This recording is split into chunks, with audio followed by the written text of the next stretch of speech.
Good morning class. बच्चों, आज हम अपना एक नया टॉपिक सर्वनाम लेके आए हैं। अभी इससे पहले वाली क्लास में हमने संज्ञा के बारे में पढ़ा था कि संज्ञा क्या होती है, संज्ञा किसे कहते हैं, संज्ञा के कौन कौन से भेद होते हैं, वो भेद कैसे बने हैं, उनमें से किस भेद का क्या काम है, हम कैसे पता कर सकते हैं कि कौन सा व्यक्तिवाचक में आएगा, कौन सा जातिवाचक, कौन सा भाववाचक, कौन सा समूहवाचक, कौन सा द्रव्यवाचक, संज्ञा के कितने भेद, सब कुछ हमने संज्ञा के बारे में डिटेल में पढ़ा। आज हम सर्वनाम के बारे में पढ़ते हैं कि सर्वनाम होता क्या है, कैसे सर्वनाम बने हैं, क्यों बने हैं, सर्वनाम की हम कैसे पहचान कर सकते हैं, कौन कौन से शब्दों को सर्वनाम कहते हैं, किन किन शब्दों को हम सर्वनाम बोल सकते हैं, क्या हर एक शब्द सर्वनाम है या फिर कुछ ही शब्द सर्वनाम है, सर्वनाम का प्रयोग कहाँ पर होता है, सर्वनाम की ज़रूरत हमें क्यों पड़ी। आज हम ये चीज़ें के बारे में जानेंगे। ठीक है बच्चों, तो आज हम अपना टॉपिक शुरू करते हैं जिसका नाम है सर्वनाम। देखो, मैं आपको सर्वनाम पढ़ाने से पहले बेटा आपको एक छोटी सी कहानी दिखाता हूँ, ठीक है। फिर उसके बाद हम देखते हैं, हम सबसे पहले देखते हैं सर्वनाम की ज़रूरत ही क्यों पड़ी, सर्वनाम कहाँ पर यूज़ हो सकते हैं, कहाँ पर इनका प्रयोग होता है। तो ये अपना टॉपिक स्टार्ट करने से पहले मैं आपको एक छोटी सी कहानी दिखाता हूँ, ठीक है बेटा।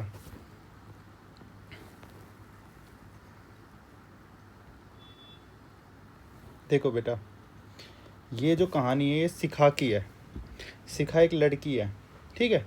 उस शिखा की कहानी से हम समझते हैं कि सर्वनाम की क्या ज़रूरत है, कहाँ पर प्रयोग होता है, ठीक है। तो हम शिखा की कहानी से समझने की कोशिश करते हैं। देखो, ये कहानी है शिखा शिखा ठीक है। शिखा एक अच्छी लड़की है। शिखा कक्षा 5 में पढ़ती है। शिखा के पिता एक वकील हैं। शिखा के पिता उससे बहुत प्यार करते हैं। शिखा की माँ उससे बहुत प्यार करती है। एक सिंपल सी एक छोटी सी शिखा के बारे में बताया गया कि भाई शिखा क्या है। तो इसमें बताया गया शिखा एक अच्छी लड़की है। शिखा कक्षा 5 में पढ़ती है। शिखा के पिता एक वकील है। शिखा के पिता उससे बहुत प्यार करते हैं। शिखा की माँ उससे बहुत प्यार करती है ना। तो अब ये हम जैसे बार बार बोलते हैं, शिखा एक अच्छी लड़की है, शिखा कक्षा 5 में पढ़ती है, शिखा के पिता एक वकील हैं, शिखा के पिता उससे बहुत प्यार करते हैं, शिखा की माँ उससे बहुत प्यार करती है। तो मैं बार बार ऐसे ही बोलूँ, जैसे अब हम शिखा की जगह राम को ले लें। राम एक अच्छा लड़का है, राम कक्षा 5 में पढ़ता है, राम के पिता एक वकील हैं, राम के पिता उससे बहुत प्यार करते हैं, राम की माँ उससे बहुत प्यार करती है। ऐसे मैं मोहन के बारे में बोलूँ, मोहन एक अच्छा लड़का है, मोहन कक्षा 5 में पढ़ता है, मोहन के पिता एक वकील हैं, मोहन के पिता उससे बहुत प्यार करते हैं, मोहन की माँ उससे बहुत प्यार करती है। तो हमारे मन में बार बार आएगा ना, मोहन मोहन मोहन मोहन, शिखा शिखा शिखा शिखा, राम राम राम राम। क्या कोई ऐसा भी शब्द है जो इनको बदल दे?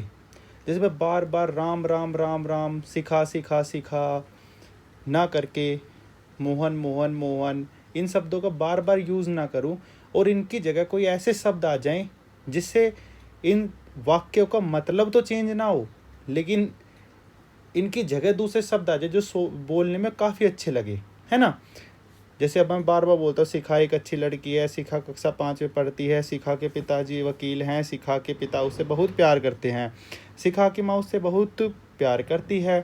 तो क्या कोई ऐसे शब्द जो शिखा की जगह हम प्रयोग कर सकते हैं, लेकिन उन शब्दों से इन वाक्यों का जो अर्थ है वो ना बदले?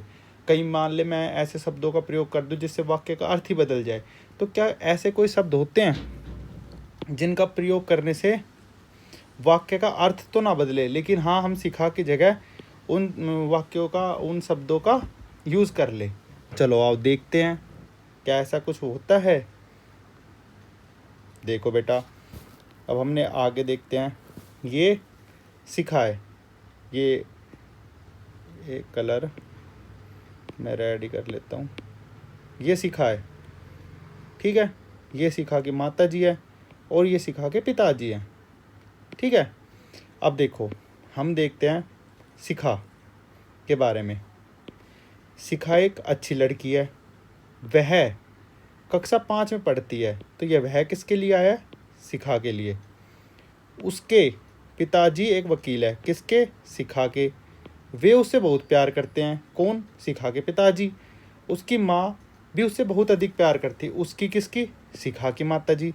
तो क्या यहाँ पे जो ये शब्दों का यूज़ हुआ है, एक मिनट बेटा, तो यहाँ पे जो ये शब्दों का यूज़ हुआ है, वह, उसके, वे, उसकी, ये 4 शब्द, वह, उसके, वे, उसकी, ये शब्द हमने किसकी जगह पे यूज़ किए हैं? देखो ऊपर, ये हमने शिखा की जगह, ये शिखा था, शिखा, शिखा, शिखा, तो शिखा की जगह हमने क्या यूज़ किया? सबसे पहले हमने शिखा को लिख दिया, शिखा एक अच्छी लड़की है।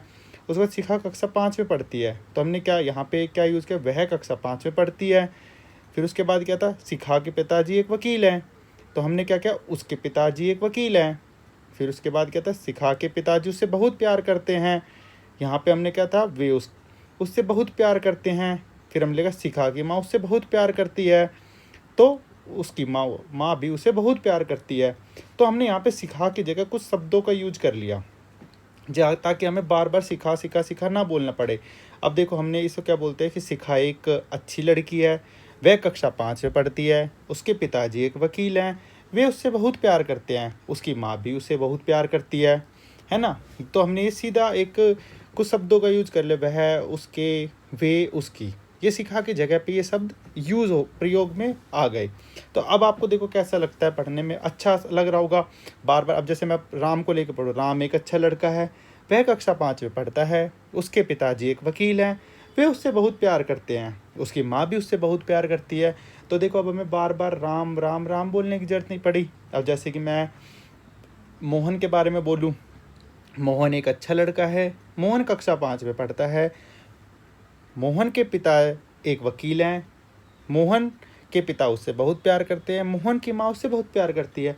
तो मैं बार बार मोहन मोहन मोहन मोहन बोल रहा हूँ, इसकी जगह मैं ये सही बोल सकता हूँ, मोहन एक अच्छा लड़का है, वह कक्षा 5 में पढ़ता है, उसके पिता एक वकील हैं, वे उससे बहुत प्यार करते हैं, और उसकी माँ भी उससे बहुत प्यार करती है। तो हमने यहाँ पे मोहन शब्द को हटा दिया और उसकी जगह हमने दूसरे शब्दों का यूज़ किया, वह, उसके, वे, उसकी शब्दों का। तो अब आप लोग सोचोगे सर ये मोहन की जगह हमने वह, उसके, वे या उसकी या इस तरह के जो हम शब्दों को यूज़ करते हैं हम क्या बोलते हैं, है ना। तो बेटा इन्हीं शब्दों को हम बोलते हैं सर्वनाम, इन्हीं शब्दों को हम क्या बोलते हैं? सर्वनाम। ठीक है। तो अब आप लोग ये देखो, सबसे पहले शिखा क्या था? हमने लास्ट क्लास में जाना, शिखा संज्ञा है। हमने पढ़ा था कि इस दुनिया के अंदर जो कुछ भी चीज़ें हैं, जैसी भी चीज़ें, हर एक चीज़ संज्ञा है ना। तो उसके बाद हमने संज्ञा के प्रकार पढ़े थे, व्यक्तिवाचक संज्ञा, द्रव्यवाचक संज्ञा, जातिवाचक संज्ञा, भाववाचक संज्ञा और समूहवाचक संज्ञा। तो उसमें हमने क्या देखा था कि शिखा एक व्यक्ति के बारे में बात कर रहा है, तो शिखा क्या है? व्यक्तिवाचक संज्ञा, है ना। तो देखा जाए तो शिखा क्या है? शिखा एक संज्ञा है। और हमने ये जो शब्द वह, उसके, वे, उसकी, ये हमने किसके जगह पे यूज़ करें? शिखा की जगह पे। और शिखा क्या है? संज्ञा। तो क्या हम ऐसा बोल सकते हैं कि संज्ञा के स्थान पर जो शब्द प्रयोग किए जाएं उसे हम सर्वनाम कहते हैं? क्या हम ऐसा कुछ बोल सकते हैं? जैसे मान ले मैंने मोहन के बारे में बोला था, तो हमने पिछली जो क्लास है उसमें हमने पढ़ा था मोहन क्या है? मोहन एक संज्ञा है। कौन सी संज्ञा है? मोहन व्यक्तिवाचक संज्ञा था, है ना। मोहन एक व्यक्तिवाचक संज्ञा। लेकिन अब हमने मोहन की जगह क्या लिखा है कि वह, उसके, वे, उसकी। तो ये किसकी जगह पे आया है? मोहन की जगह पे। तो क्या हम इसको ऐसा बोल सकते हैं कि मोहन संज्ञा था? तो संज्ञा के स्थान पर, क्योंकि मोहन के स्थान पर ये शब्द आए हैं, वह, वे, उसके, उसकी, इस तरह के शब्द आए। तो क्या हम इन शब्दों का ऐसा बोल सकते हैं कि संज्ञा के स्थान पर जो शब्द प्रयोग किए जाएं उसे सर्वनाम कहते हैं? क्योंकि हमने मोहन को हटा के मोहन की जगह ही तो रखे हैं ना, वह, उसके, वे, उसकी, इस तरह के शब्द। तो हमारे पास हिंदी व्याकरण की दृष्टि से एक परिभाषा तैयार हो गई, है ना बेटा। और वो परिभाषा क्या हुई तैयार हमारे पास? देखो, संज्ञा के स्थान पर प्रयोग होने वाले शब्दों को सर्वनाम कहते हैं। संज्ञा के स्थान पर प्रयोग होने वाले शब्दों को सर्वनाम कहते हैं। ठीक है बेटा। अब जैसे हमने अभी देखा था, मोहन क्या था? संज्ञा। शिक्षा क्या थी? संज्ञा। राम क्या था? संज्ञा। शिखा क्या थी? संज्ञा। तो अब आप लोगों को समझ में आया सर्वनाम कहाँ पर प्रयोग होते हैं और सर्वनाम क्यों आते हैं? कहाँ पर प्रयोग होते हैं?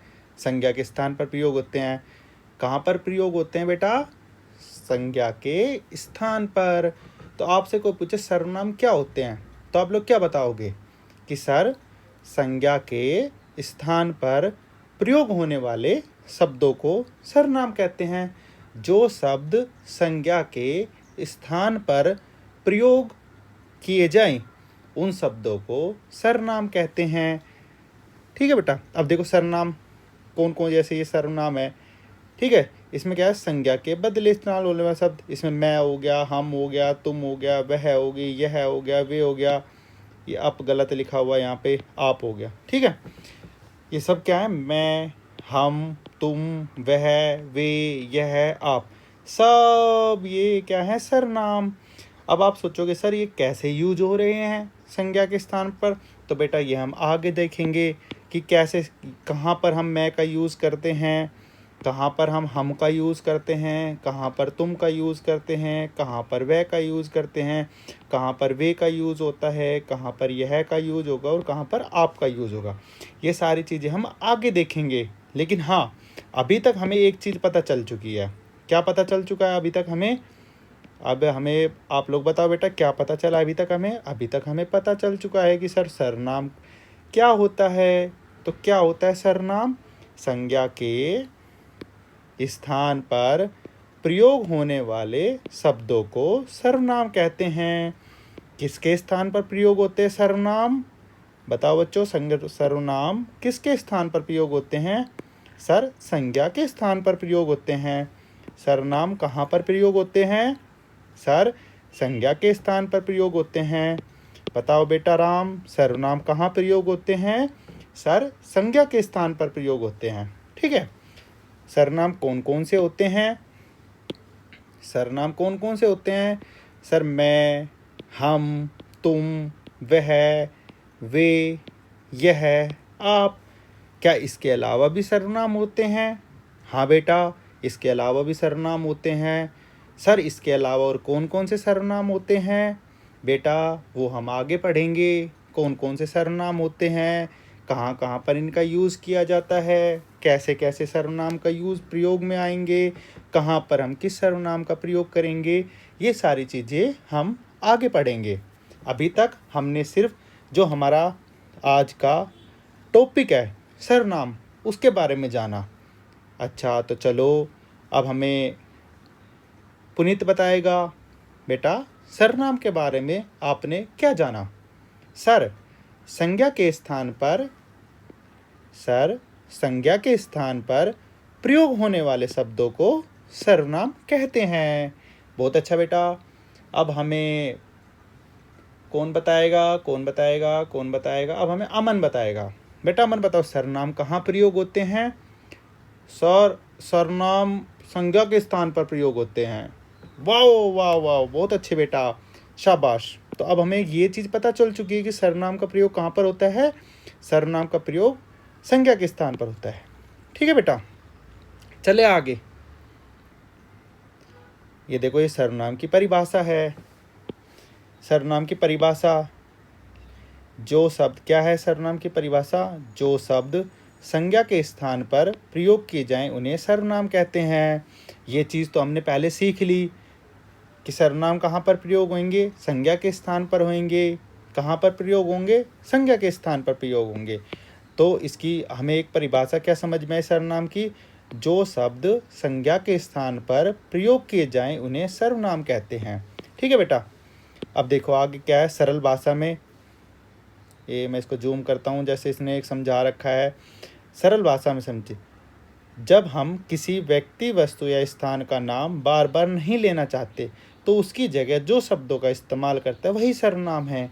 जब हम किसी व्यक्ति, वस्तु, स्थान का नाम बार बार नहीं लेना चाहते, जैसे हमने मोहन का नाम लिया कि मोहन आता है, मोहन जाता है, मोहन खाता है, मोहन पीता है, तो इन सब ये मोहन क्या था? संज्ञा। तो इसकी जगह पे हमने किन का यूज़ किया था? सर्वनाम का। जैसे कि इसमें देखो एक उदाहरण दे रखा है, राम स्कूल गया, इसकी राम स्कूल गया, इसकी जगह हम क्या यूज़ कर सकते हैं? राम की जगह वह स्कूल गया कर सकते हैं ना, तो वह क्या हो गया? सरनाम। अब देखो लिखा वह बहुत होशियार है, वह बहुत होशियार है, तो ये वह किसके लिए आया होगा? भाई राम के लिए, श्याम के लिए, पुनीत के लिए, किसी के लिए भी आ सकता है। अब यहाँ पे ये वाक्य है, पूरा वाक्य पढ़ते हैं हम। जैसे राम स्कूल गया, वह बहुत होशियार है, तो यहाँ पे ये वह है, ये किसके लिए आ रहा है? आप बोलोगे सर ये तो राम के लिए आ रहा है। क्यों आ रहा है बेटा राम के लिए? क्योंकि सर राम स्कूल गया और वह बहुत होशियार है। राम स्कूल गया और वह बहुत होशियार है, तो यहाँ पर वह ये जो है, एक मिनट बेटा, तो यहाँ पर जो ये वह है, वह ये किसके लिए यूज़ हो रहा है? सीता बोली सर मैं बताऊं? बताओ बेटा सीता आप बताओ। सर ये वह राम के लिए यूज़ हो रहा है, क्योंकि राम स्कूल गया और वह बहुत होशियार है। बहुत अच्छे बेटा। तो हमने क्या जाना कि जो शब्द संज्ञा के स्थान पर प्रयोग किए जाएं उन्हें हम सर्वनाम कहते हैं। ठीक है बेटा। जैसे कि अब हम उदाहरण के रूप में देखते हैं, उदाहरण से समझते हैं। उदाहरण नंबर 1, राम स्कूल गया, वह बहुत होशियार है। हमने अभी भी देखा राम स्कूल गया, वह बहुत होशियार है। इसकी जगह हम वह की जगह ये भी लिख सकते थे कि राम स्कूल गया, राम बहुत होशियार है। तो 2 बार राम आया, लेकिन हमने यहाँ पर राम ना लिख के हमने वह का प्रयोग किया कि राम स्कूल गया, वह बहुत होशियार है। तो यह वह किसके लिए आया है? राम के लिए। और ये वह क्या हुआ? सर्वनाम। अब देखो इसमें जैसे हमने ये नीचे लिख के बता भी रखा है कि यहाँ जो वह शब्द राम के स्थान पर आया है, इसीलिए यह सर्वनाम है। राम क्या है? संज्ञा। तो संज्ञा के स्थान पर क्या आया? सर्वनाम। तो राम के स्थान पर क्या है? वह है। तो यहाँ पे सर्वनाम क्या हुआ? वह है। बहुत अच्छे बेटा। मैं खेल रहा हूँ, तो यहाँ पे मैं किसके लिए आया? यहाँ पे मैं सर अपने आप के लिए आया है, अपने स्थान पर आया है। मैं अपने खुद के लिए बोल रहा हूँ। मैं ऐसा बोल सकता हूँ कुलदीप खेल रहा है, लेकिन कुलदीप नहीं बोल के मैंने बोला मैं खेल रहा हूँ, तो मैंने अपने लिए यूज़ किया। तो यहाँ पे क्या हुआ? जो मैं है ये सर्वनाम हुआ। तुम जा रहे हो, तो यहाँ पे सर्वनाम क्या हुआ बताओ? सर यहाँ पर तुम हुआ, क्योंकि यहाँ पर संज्ञा के स्थान पर आया है तुम। बहुत अच्छा बेटा, बहुत अच्छा, बहुत बढ़िया। तो इसमें हमने क्या समझा कि संज्ञा की जगह जो आए वही सर्वनाम है। संज्ञा के स्थान पर जो आए, यहाँ पे हम जगह भी लिख सकते हैं, स्थान भी लिख सकते हैं। यहाँ पर हम स्थान भी लिख सकते हैं, स्थान। संज्ञा के स्थान पर जो आए वही सर्वनाम है। ठीक है बेटा। अब कोई बच्चा ऐसा है जिसे समझ में नहीं आया हो कि सर्वनाम क्या होता है? सबको आ गया? बहुत अच्छा बेटा। अब हम आगे बढ़ते हैं। अब हम देखते हैं कुछ याद रखने वाली चीज़ें कि सर्वनाम का प्रयोग क्यों किया जाता है। देखो बेटा, सर्वनाम का प्रयोग भाषा को सुंदर और प्रभावशाली बनाने के लिए किया जाता है। सर्वनाम का प्रयोग क्यों किया जाता है? सर्वनाम का प्रयोग भाषा को सुंदर और प्रभावशाली बनाने के लिए किया जाता है।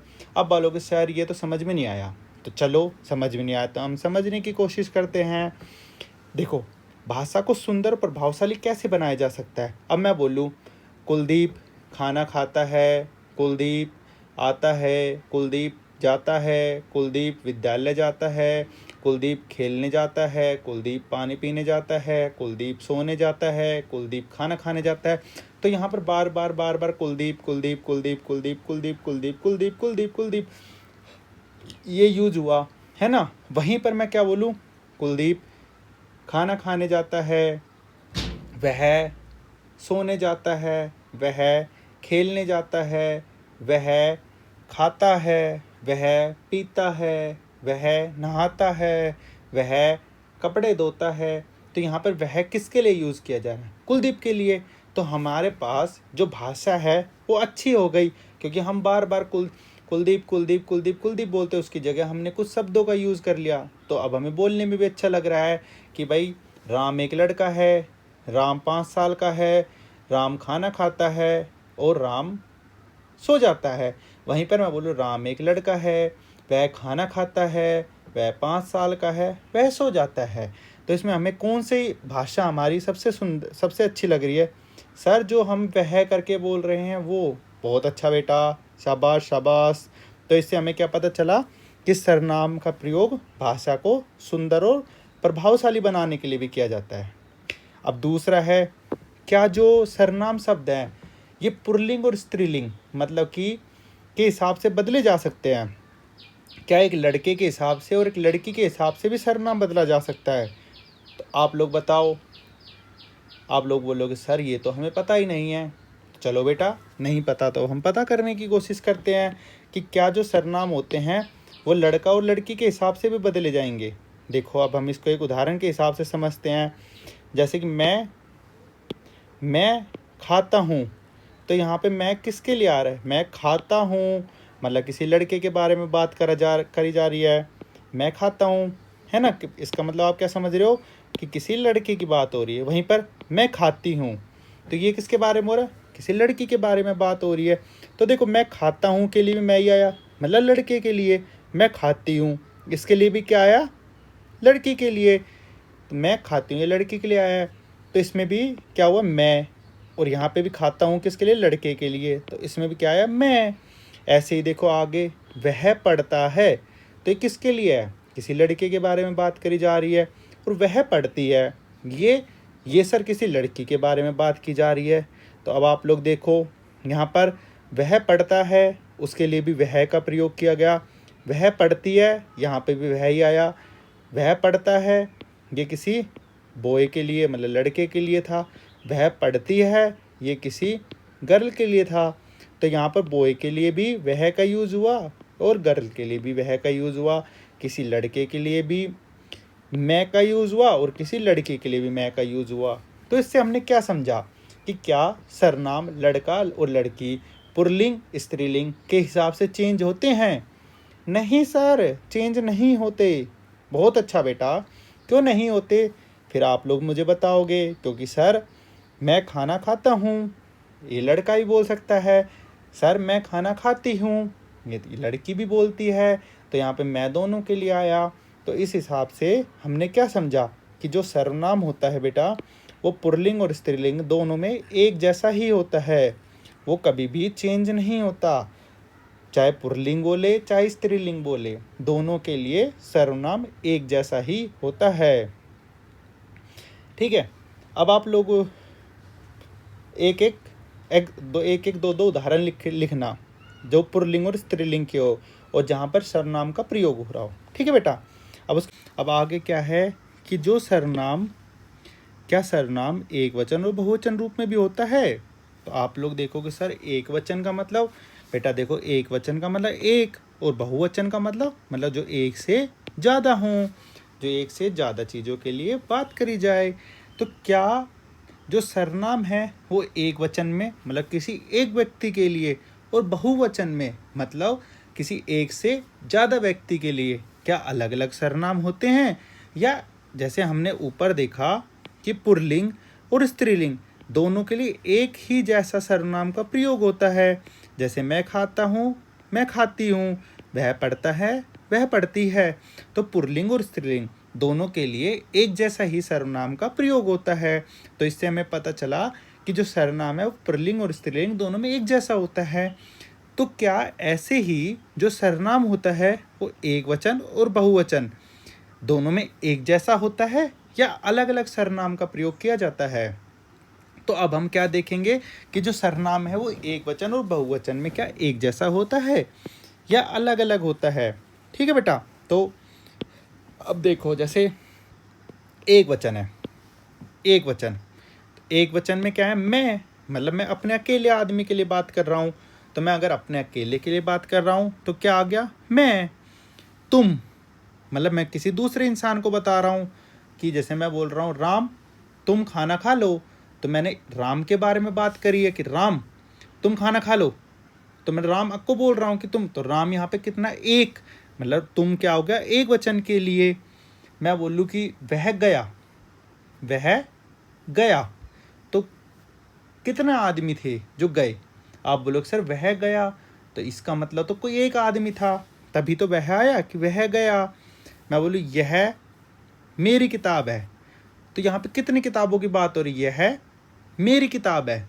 मतलब आप बोलोगे सर ये तो मैं एक के बारे में बात हो रही है, क्योंकि यहाँ पे एक किताब है, यह मेरी किताब है। ऐसे मेरा, उसका, उसे आदि, बेटा ये सारे एक वचन में यूज होते हैं, मतलब किसी एक व्यक्ति के लिए। जैसे ये उसका फ़ोन है, ठीक है, मैं बोल दूँ भाई राम ये शाम का फ़ोन है, ठीक है, राम ये शाम का फ़ोन है, और वहीं पे बोल दो राम ये उसका फ़ोन है, किसका, शाम का। तो किसी एक व्यक्ति के लिए बात हो रही है। तो इसी तरह मैं, तुम, वह, यह, मेरा, उसका, उसे, ये एक वचन सर्वनाम है। क्या हम इनको बहुवचन में प्रयोग कर सकते हैं? देखते हैं। मैं, क्या हम इस मैं को एक से ज़्यादा व्यक्ति के लिए प्रयोग कर सकते हैं? मैं बोल सकता हूँ मैं गया, तो क्या मैं एक के लिए होगा एक से ज़्यादा के लिए? सर मैं तो हमेशा एक के लिए ही प्रयोग होगा। तो बेटा हम एक से ज़्यादा के लिए क्या प्रयोग कर सकते हैं? तो आप बोलोगे सर हम एक से ज़्यादा के लिए हम प्रयोग कर सकते हैं। क्या? हम गए। मैं बोलूँ मैं गया, मतलब मैं चला गया। एक आदमी के बारे में बात हुई, हम गए, मतलब हम के अंदर मैं भी तो आया, मैं आया और मेरे साथ और भी कोई व्यक्ति हैं जो जा रहे हैं, तो हम गए। तो एक से ज़्यादा व्यक्ति के लिए बात आई, ठीक है। उसके तरह इसी तरह वह गया, मतलब जो कोई एक आदमी था, जैसे शाम गया तो वह गया, वहीं पे हम वह के लिए क्या बोलेंगे, वे गए। तो वे क्या हो गया, एक से ज़्यादा व्यक्ति के लिए। तो वे क्या हो गया, बहुवचन। ऐसे यह किताब मेरी है, इसका क्या बन जाएगा, ये किताबें मेरी हैं, ये किताबें मेरी हैं, मतलब एक से ज़्यादा किताबों के बारे में बात की जा रही है। इसी तरह मेरा, तो मेरा का क्या बन जाएगा, हमारा। हमारा क्या हो गया बेटा, बहुवचन। उसका, उसे, इसका क्या बन जाएगा, उन्हें। भाई उसे ही किताब दे दो, मतलब कि एक व्यक्ति है, उसे किताब पहुंचा दो, उन्हें ही किताब दे दो। उन्हें मतलब एक से ज़्यादा व्यक्तियों के बारे में बात की जा रही है। जैसे कि मोहन और सोहन दोनों को किताबें देनी है, तो मैं क्या कहूँगा, उसे किताब दे दो। सर दो बैठे हैं, मोहन सोहन, किसे दे दूँ? अरे उसे दे दे। सर किसे दे दूँ? उसे दे दे। सर किसको दूँ मैं किताब? फिर मैं बोलूँगा एक काम कर, तू मोहन को दे दे, है ना। तो दोनों में से किसी एक के बारे में बात हुई, तो मैं उसे दे दे, मतलब मोहन को दे दे। फिर सोहन, सर सोहन को बोला है आपने उसे या आपने मोहन को बोला है? तो हम कंफ्यूज हो गए। तो हमें क्या पता चला, उसे एक वचन है, किसी एक व्यक्ति के लिए होगा। अब वहीं पे मोहन और सोहन दोनों बैठे हैं, मैं कहूँ उन्हें किताब दे दे। अच्छा उन्हें, मतलब सर ने दोनों के बारे में बात की है, तो क्या हुआ, बहुवचन। मतलब एक से ज़्यादा किसी चीज़ के लिए उन्हें यूज किया जाता है। तो इसी तरह करके मैं, तुम का क्या बनेगा बेटा, आप, ठीक है। जैसे मैं, तुम, वह, यह, मेरा, उसका, उसे, आदि, ये सारे एक वचन हो गए।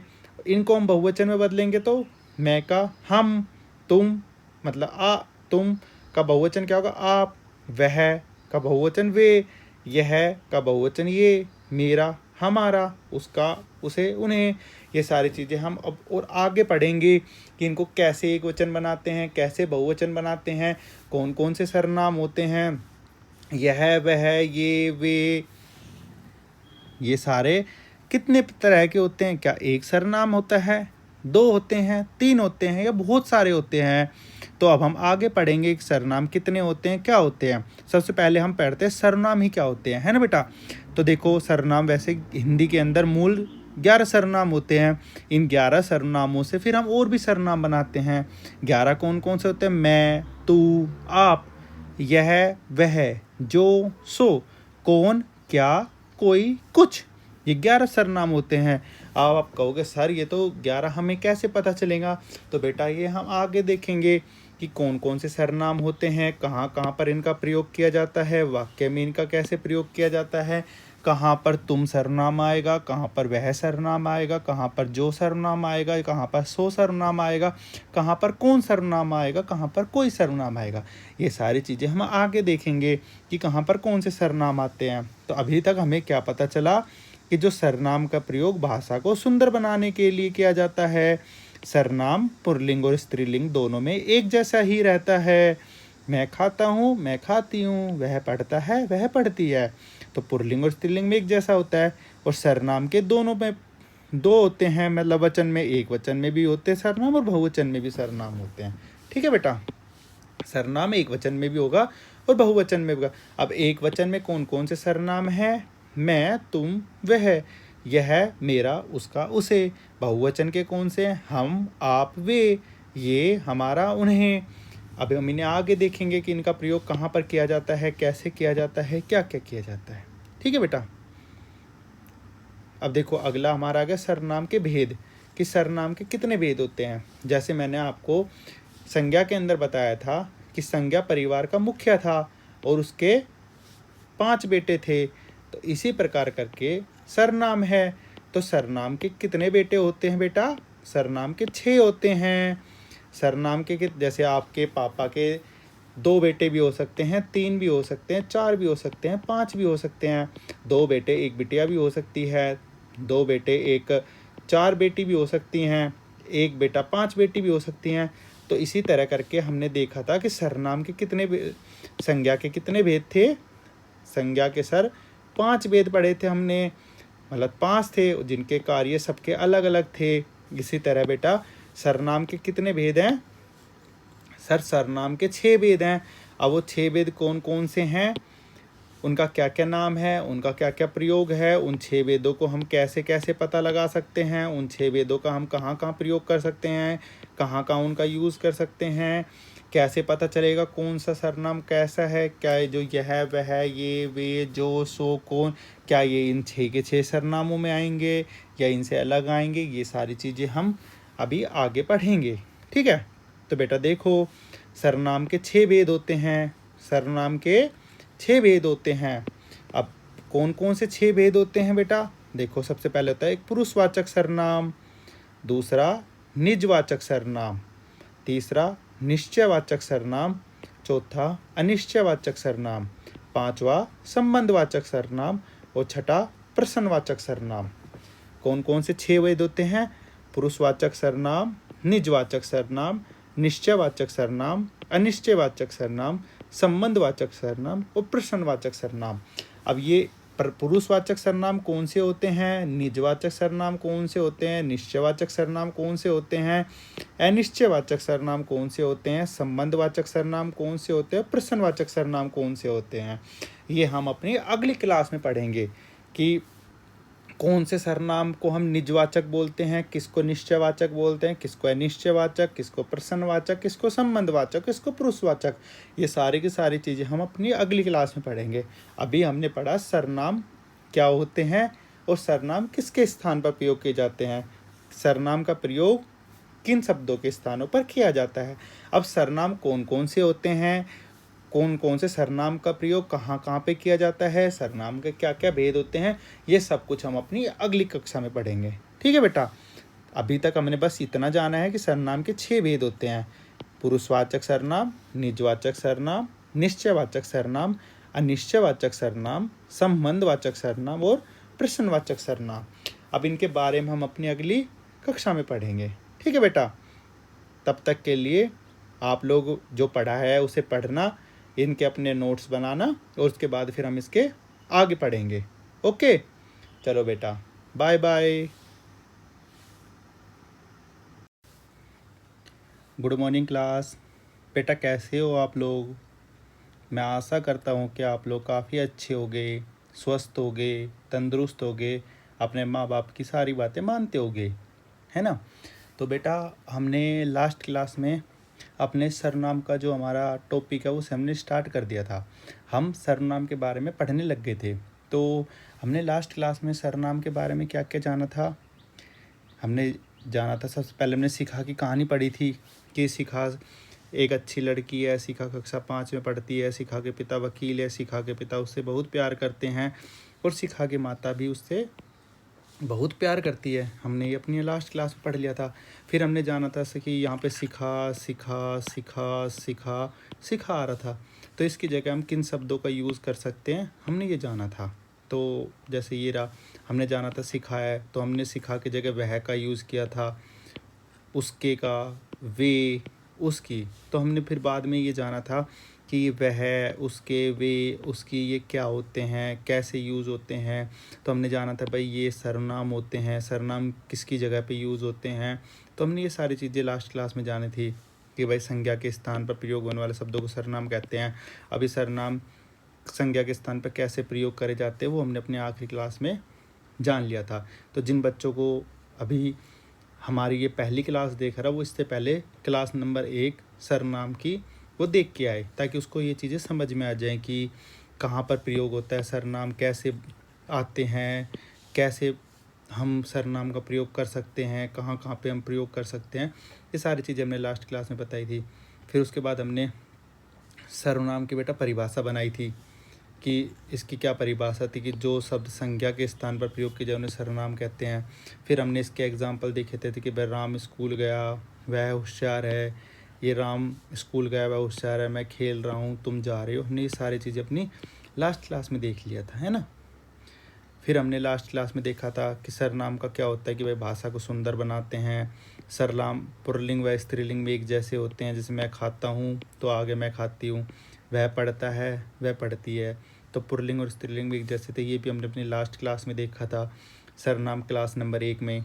फिर हमने सर्वनाम एक वचन और बहुवचन रूप में होते हैं। फिर एक वचन जैसे मैं, तुम, वह, यह, मेरा, उसका, उसे आदि। बहुवचन में हम, आप, वे, ये, हमारा, उसका, उन्हें आदि।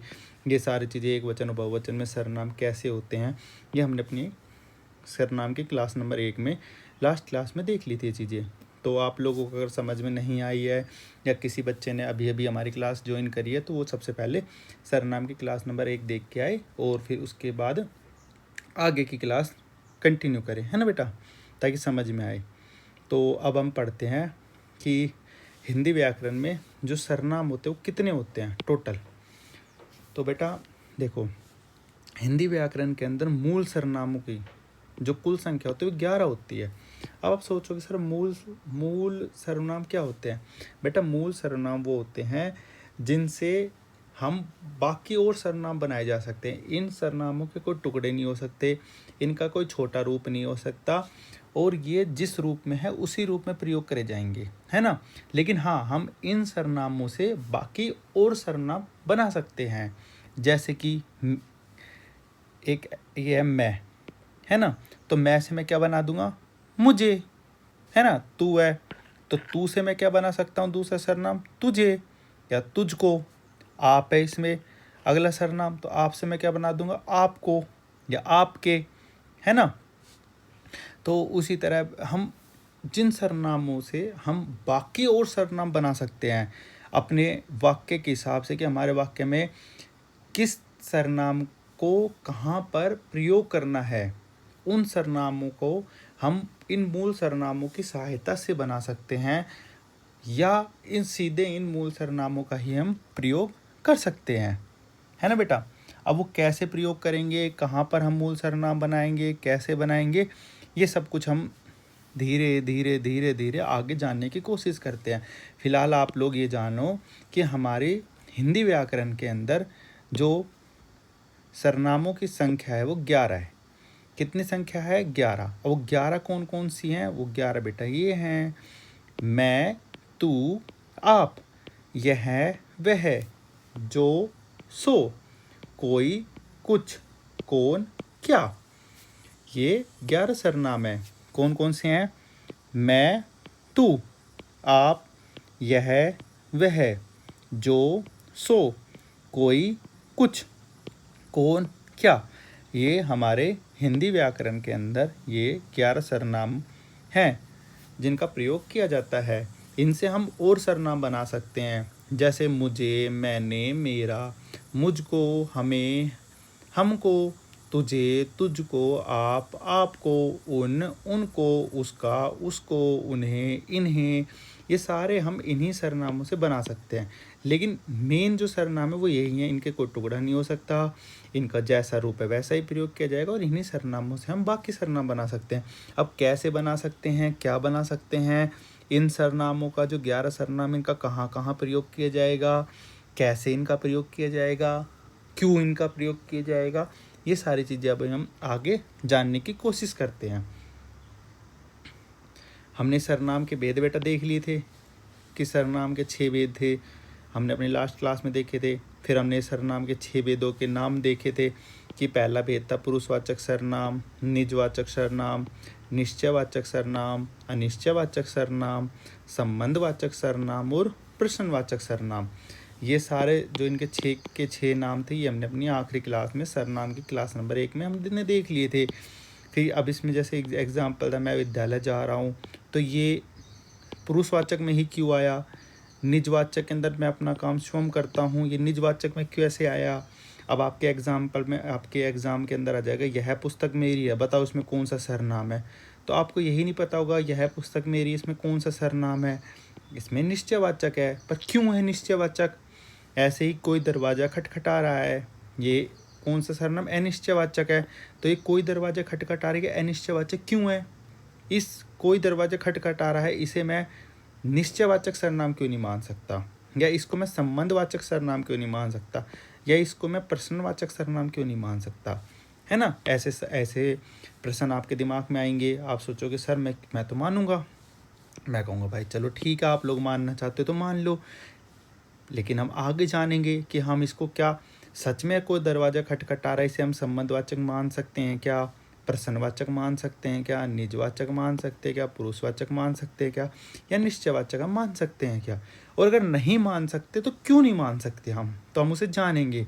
ऐसे ही सेम चीज़ें, जैसे कि इसमें अगला है संबंधवाचक के अंदर, जिस लड़के ने पुरस्कार जीता वह मेरा भाई है। तो ये संबंधवाचक ही क्यों है, इसको तो मैं पुरुषवाचक मानूंगा। रीमा कहेगी सर मैं तो निश्चयवाचक मानूंगी। मोहन कहेगा मैं तो पुरुषवाचक मानूंगा। राधा कहेगी मैं तो निजवाचक मानूंगी। और पुनीत कहेगा मैं तो निश्चयवाचक मानूंगा। तो हर एक बच्चा अपने मन से कुछ भी मान सकता है, तो उसको मैं कुछ नहीं कह सकता कि बेटा सही बात है। जब तक मैंने पढ़ाया ही नहीं है, जब तक मैंने बच्चों को बताया ही नहीं है कि जिस लड़के ने पुरस्कार जीता वह मेरा भाई है, ये संबंधवाचक क्यों है। तो हर बच्चा कुछ भी मान सकता अपने मन से। तो चलो हम आज ये जानने की कोशिश करते हैं कि जिस बच्चे ने पुरस्कार जीता वह मेरा भाई है, संबंधवाचक क्यों है। कोई दरवाज़ा खटखटा रहा है, वह निश्चयवाचक क्यों है। मैं विद्यालय जा रहा हूँ, यह पुरुषवाचक क्यों है। मैं अपना काम स्वयं करता हूँ, यह निजवाचक क्यों है। यह पुस्तक मेरी है, यह निश्चयवाचक क्यों है। तुम किस कक्षा में पढ़ते हो, प्रश्नवाचक क्यों है। क्या सिर्फ ये जो एग्जाम्पल लिखे हैं क्या ये ही हैं, या इनके अलावा भी और एग्जाम्पल हैं। और एग्जाम्पल है तो हमें कैसे पता चलेगा कि कौन कौन से एग्जाम्पल है। क्या हमें सारे एग्जाम्पल को याद करना होगा, क्या हमें सारे एग्जाम्पल को रटना होगा, या हम खुद समझ जाएंगे। तो बेटा आप लोग एक चीज़ समझो, हम यहाँ पर हर एक एग्जाम्पल को जानेंगे कि कौन सा एग्जाम्पल किसके अंदर आता है और क्यों आता है। और आपको एग्जाम्पल भी मैं आपसे खुद ही बनवाऊंगा कि बेटा बनाओ, और आप लोग खुद बनाओगे। मैं बोलूँगा बेटा पुरुषवाचक के 5 एग्जाम्पल लिख के दो, तो आप फटाफट लिख के दोगे। लेकिन कब लिख के दोगे, जब आपको पुरुषवाचक के बारे में पता हो जाएगा कि पुरुषवाचक क्या होता है। मैं कहूँगा बेटा प्रश्नवाचक के 2 एग्जाम्पल बताओ, तो आप तो कहोगे सर 2 नहीं, मैं तो 10 बता सकता हूँ। मैं कहूँगा वाह बेटा 10 कैसे बता सकते हो। तो आपने फटाफट मुझे गिनवा दिए सर ये एग्जाम्पल हैं 10। लेकिन कब बता पाओगे, जब मैं आपको पहले ये समझाऊंगा कि प्रश्नवाचक क्या होता है। ऐसे ही निश्चयवाचक के अंदर मैं आपको पहले समझाऊंगा कि निश्चयवाचक सर्वनाम क्या होता है, ये कैसे यूज़ करे जाते हैं, कहाँ पर यूज़ करे जाता है, ये कैसे इनके एग्जाम्पल बनते हैं। ऐसे ही निजवाचक, ऐसे ही संबंधवाचक, ऐसे ही निश्चयवाचक। तो ये सारे सर्वनाम आप मुझे कब बता पाओगे, जब मैं पहले आपको इनके बारे में समझाऊंगा, पहले मैं आपको इनके बारे में बताऊंगा। ठीक है बेटा, तो हम अपने आगे की क्लास शुरू करते हैं यहाँ से। अब आओ आप और मैं, हम दोनों मिलके इनको जानने की कोशिश करते हैं कि पुरुषवाचक, निजवाचक, निश्चयवाचक, अनिश्चयवाचक, संबंधवाचक, प्रश्नवाचक ये सर्वनाम क्या हैं, कैसे हैं, इनमें कौन कौन से एग्जाम्पल आते हैं, कहाँ कहाँ पे इनका यूज किया जाता है। तो आप और हम दोनों जन इनको ढूंढने की कोशिश करते हैं या इनको खोजते हैं। ठीक है बेटा, चलो ये वो सेम है। सर्वनाम के जो भेद थे कि सर्वनाम के 6 भेद बताए थे, वो पुरुषवाचक, प्रश्नवाचक, निश्चयवाचक, अनिश्चयवाचक और संबंधवाचक, निजवाचक, ये सर्वनाम के 6 भेद ही है ना बेटा। ये हमने देख लिया था। तो अब हम इन 6 भेदों के बारे में पढ़ते हैं कि ये 6 भेद कौन कौन से हैं। ठीक है, तो सबसे पहले हम शुरुआत करते हैं पुरुषवाचक सर्वनाम से, क्योंकि पहला है कि वह पुरुषवाचक सर्वनाम क्या होता है। देखो बेटा, सबसे पहला हमारा सर्वनाम है पुरुषवाचक सर्वनाम। कौन सा सर्वनाम है सर? पुरुषवाचक सर्वनाम। बहुत बढ़िया बेटा, सारे बोलो। पहला कौन सा सर्वनाम है सर? पुरुषवाचक सर्वनाम। बेटा राधा आप बोलो, कौन सा सर्वनाम है सर? पुरुषवाचक सर्वनाम। पूरी क्लास एक साथ बोलो, कौन सा सर्वनाम है सर? पुरुषवाचक सर्वनाम। बहुत बढ़िया बेटा। तो आज हम किसके बारे में पढ़ेंगे सर? मैं बताऊं? हाँ बताओ बेटा। सर पुरुषवाचक सर्वनाम के बारे में। चलो ठीक है, तो आज हम जानने की कोशिश करते हैं कि पुरुषवाचक सर्वनाम क्या होते हैं और कौन कौन से होते हैं। ठीक है, अब आप देखो, सबसे पहले आपको नाम से ही पता चलेगा। पुरुष, पुरुष पुरुष पुरुष पुरुष पुरुष पुरुष पुरुष पुरुष पुरुष पुरुष, दिख रहा है आपको इसके नाम के अंदर ही सबसे पहले पुरुष। दिख गया सभी बच्चों को पुरुष? तो बस यहीं से हमारे सर्वनाम के बारे में आप लोगों ने जान लिया। यही बस, ये अगर आपने को ये दिख गया पुरुषवाचक, तो आप इसी से समझ गए कि पुरुषवाचक सर्वनाम क्या होता है। देखो बेटा, पुरुष से हम समझते हैं एक इंसान के बारे में।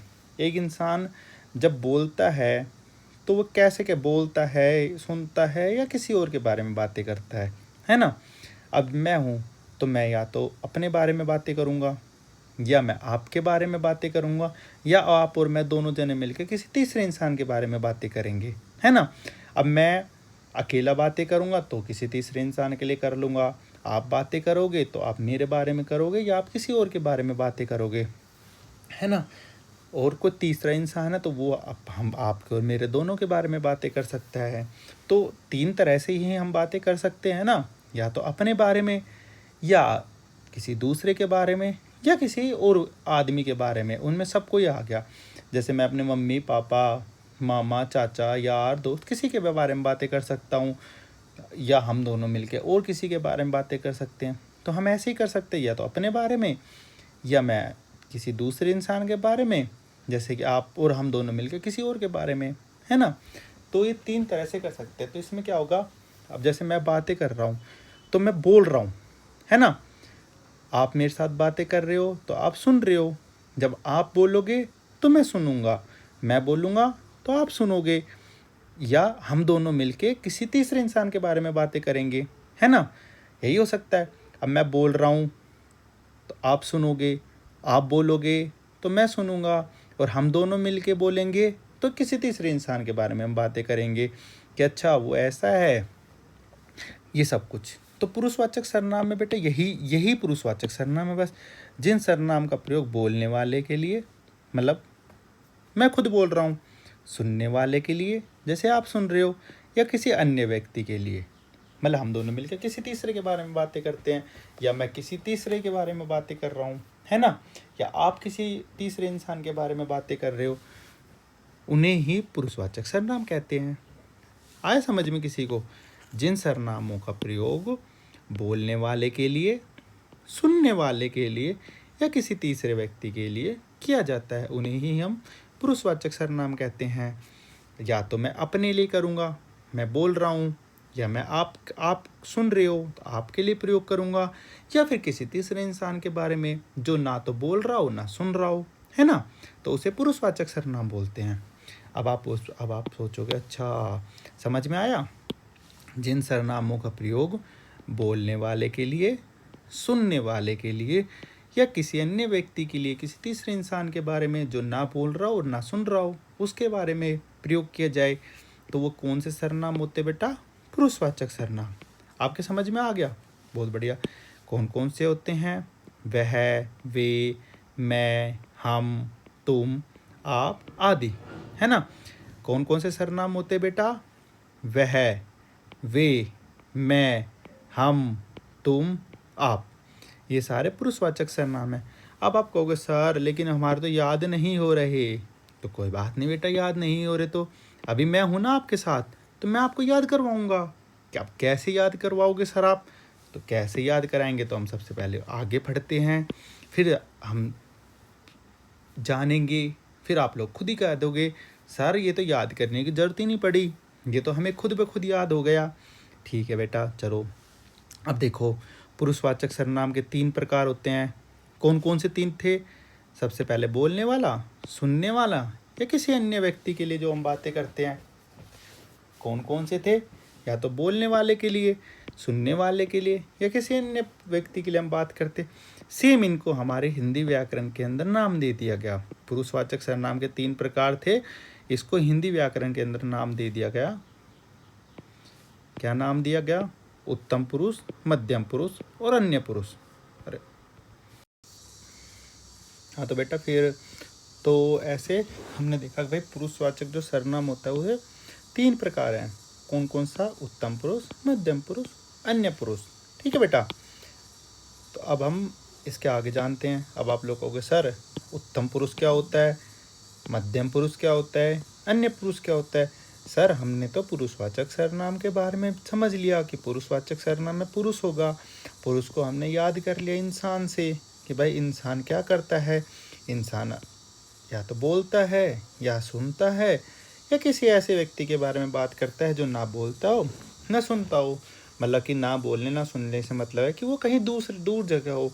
जैसे कि हमारी आपस में बातें कर रहे हैं तो वो नहीं सुन पा रहा हो। ऐसा नहीं है कि वो बहरा होगा तो वो सुन नहीं पाएगा, मतलब कहीं दूर होगा। तो ये तो सर हम समझ गए, लेकिन सर अब हमें ये बताओ कि ये उत्तम पुरुष, मध्यम पुरुष और ये अन्य पुरुष क्या होते हैं। तो चलो बेटा, अब हम उत्तम पुरुष, मध्यम पुरुष और अन्य पुरुष के बारे में जानते हैं कि क्या होते हैं। ठीक है, तो सबसे पहले हम जानते हैं उत्तम पुरुष। ठीक है, देखो उत्तम पुरुष किसको बोलते हैं। सबसे पहले आप ये देखो, बोलने वाला अपने लिए जिन सर्वनाम शब्दों का प्रयोग करता है उन्हें उत्तम पुरुष कहते हैं। मतलब सबसे पहले जैसे अभी हमने यहाँ पे पुरुषवाचक में देखा था ना, बोलने वाला, सुनने वाला और अन्य व्यक्ति। तो इसमें जो बोलने वाला है वो जब अपने लिए बोले, बोलने वाला अपने लिए जिन सर्वनाम का प्रयोग करे उन्हें उत्तम पुरुषवाचक सर्वनाम कहते हैं। अब जैसे जो भी होगा, बोलने वाला जब अपने लिए जिन सर्वनामों का प्रयोग करे उन्हें उत्तम पुरुष सर्वनाम कहते हैं। अब देखो जैसे बोलने वाला क्या बोलेगा, मैं। जैसे हम इसमें देखो, इस चित्र में मैं पत्र लिख रही हूँ। ये लड़की है, ये बता रही है कि मैं पत्र लिख रही हूँ। तो ये किसके लिए यूज कर रही है? अपने खुद के लिए बोल रही है। मैं तो बोल रही है ना भाई, मैं पत्र लिख रही हूँ, मैं खाना खा रही हूँ, हम खेल रहे हैं। यह समझ रहे हो? मतलब जिसमें बोलने वाला अपने लिए जिन सर्वनाम का प्रयोग करे, खुद के लिए, जब बोलने वाला खुद के लिए, जब बोलने वाला अपने लिए जिन सर्वनाम का प्रयोग करे उन्हें उत्तम पुरुष सर्वनाम कहते हैं। ठीक है बेटा, एक बार सब बच्चे मेरे को बोल कर दिखाओ। ये देखो, उत्तम पुरुष जब बोलने वाला अपने लिए जिन सर्वनाम शब्दों का प्रयोग करे, जिन सर्वनाम का प्रयोग करे उन्हें उत्तम पुरुष कहते हैं। जैसे मैं पत्र लिख रही हूँ, हम ताजमहल देखने जाएंगे। अब मैं बोलूँ हम, तो उसमें मैं भी आया। भाई मैं और मेरे साथ, या तो मेरा दोस्त जाएगा या कोई और जाएगा, तो मैं बोलूँगा भाई हम दोनों ताजमहल देखने को जाएंगे। तो मैंने अपने लिए यूज़ किया। मैं बनारस जा रहा हूँ, मैं अपने लिए यूज़ कर रहा हूँ मैं। तो ऐसे ही जब बोलने वाला अपने लिए जिन सर्वनाम शब्दों का प्रयोग करे, जब बोलने वाला अपने लिए जिन सर्वनाम शब्दों का प्रयोग करे उन्हें उत्तम पुरुषवाचक सर्वनाम कहते हैं। ठीक है बेटा, समझ गया ना उत्तम पुरुष क्या होता है। अब इसके एग्जाम्पल देखते हैं। जैसे कि उदाहरण देखो आप लोग, इसमें क्या कह रहा है, हम टीवी देख रहे हैं, हम टीवी देख रहे हैं। ये बच्चे बता रहे हैं, ये दोनों बच्चे हैं, ये टीवी देख रहे हैं और ये क्या बता रहे हैं कि हम टीवी देख रहे हैं। तो ये किसके बारे में बात करें? अपने खुद के लिए। तो जब बोलने वाला अपने लिए बात करे, जब बोलने वाला अपने लिए जिन सर्वनाम का प्रयोग करे उन्हें उत्तम पुरुषवाचक सर्वनाम कहते हैं। उन्हें उत्तम पुरुष सर्वनाम नहीं, उत्तम पुरुष कहते हैं। जैसे हमने पढ़ा पुरुषवाचक, उसमें हमने 3 पुरुष पढ़े, उत्तम पुरुष, मध्यम पुरुष और निर्णय पुरुष। तो उत्तम पुरुष क्या होगा? जब बोलने वाला अपने लिए जिन सर्वनाम का प्रयोग करे। जैसे इसमें क्या सर्वनाम है? हम। क्या सर्वनाम है इसमें बेटा? हम। तो अब इसमें देखो, दोबारा देखते हैं हम इसको। हम टीवी देख रहे हैं। कौन कह रहा है हम टीवी देख रहे हैं? सर ये बच्चे कह रहे हैं कि हम टीवी देख रहे हैं। तो ये किसके लिए यूज़ कर रहे हैं? सर ये तो अपने लिए यूज़ हुआ है हम। तो हम कौन सा हुआ? सर हम तो उत्तम पुरुष हुआ। Very good. दूसरे में क्या कह रहा है ये बच्चा क्या कह रहा है? मैं खाना खा रहा हूँ। ये क्या बता रहा है? कि मैं खाना खा रहा हूँ। तो ये किसके लिए बता रहा है? सर ये अपने खुद के लिए बता रहा है। क्या बता रहा है? कि सर मैं खाना खा रहा हूँ। बता रहा है ना खुद के लिए, मैं खाना खा रहा हूँ। तो ये बोलने वाला, ये बच्चा, ये जो लड़का खाना खा रहा है, ये जो बच्चा खाना खा रहा है, कौन सा बच्चा? ये बच्चा। ये किसके लिए बता रहा है? सर ये अपने खुद के लिए बता रहा है। ये जो बच्चा है ये अपने खुद के लिए बता रहा है। क्या बता रहा है? कि मैं खाना खा रहा हूँ। क्या बता रहा है ये? कि सर मैं खाना खा रहा हूँ। क्या बता रहा है? कि मैं खाना खा रहा हूँ। बता रहा नहीं बच्चा, मैं खाना खा रहा हूँ। तो इस किसके लिए यूज़ कर रहा है? बोलने वाला अपने लिए। तो अपने लिए जिन सर्वनाम का प्रयोग बोलने वाला करे उन्हें उत्तम पुरुष कहते हैं। ठीक है बेटा? जिन सर्वनाम का प्रयोग बोलने वाला अपने लिए करे, जैसे मैं पत्र लिख रही हूँ, तो इसमें बोलने के लिए खुद का यूज़ कर रहा है। हम टीवी देख रहे हैं, इसमें भी बोलने वाला अपने लिए यूज़ कर रहा है। मैं खाना खा रहा हूँ, इसमें भी बोलने वाला अपने लिए यूज़ कर रहा है। कर रहा है ना? तो ये क्या हो गया? उत्तम। मैं बोलूँ हम ताजमहल देखने जाएंगे, हम, मैं और मेरा दोस्त, तो मैं बोलने वाला अपने लिए यूज़ कर रहा हूँ कि हम ताजमहल देखने जाएंगे। मैं बोलूँ मैं बनारस जा रहा हूँ, तो मैं बनारस जा रहा हूँ। तो मैंने अपने लिए यूज़ किया ना मैं, कि मैं बनारस जा रहा हूँ। मैं बोल रहा हूँ और मैं बोलता बोलता बोल रहा हूँ कि भाई मैं बनारस जा रहा हूँ, अपने लिए बोल रहा हूँ। तो ये क्या हुआ? उत्तम पुरुष। ठीक है बेटा? अब भी किसी बच्चे को अगर उत्तम पुरुष में किसी भी प्रकार की कोई भी दिक्कत हो या समझ में नहीं आया हो तो वो हमें कमेंट करे। उसके अगला कौन सा है? मध्यम पुरुष। दूसरा कौन सा है बेटा? मध्यम पुरुष।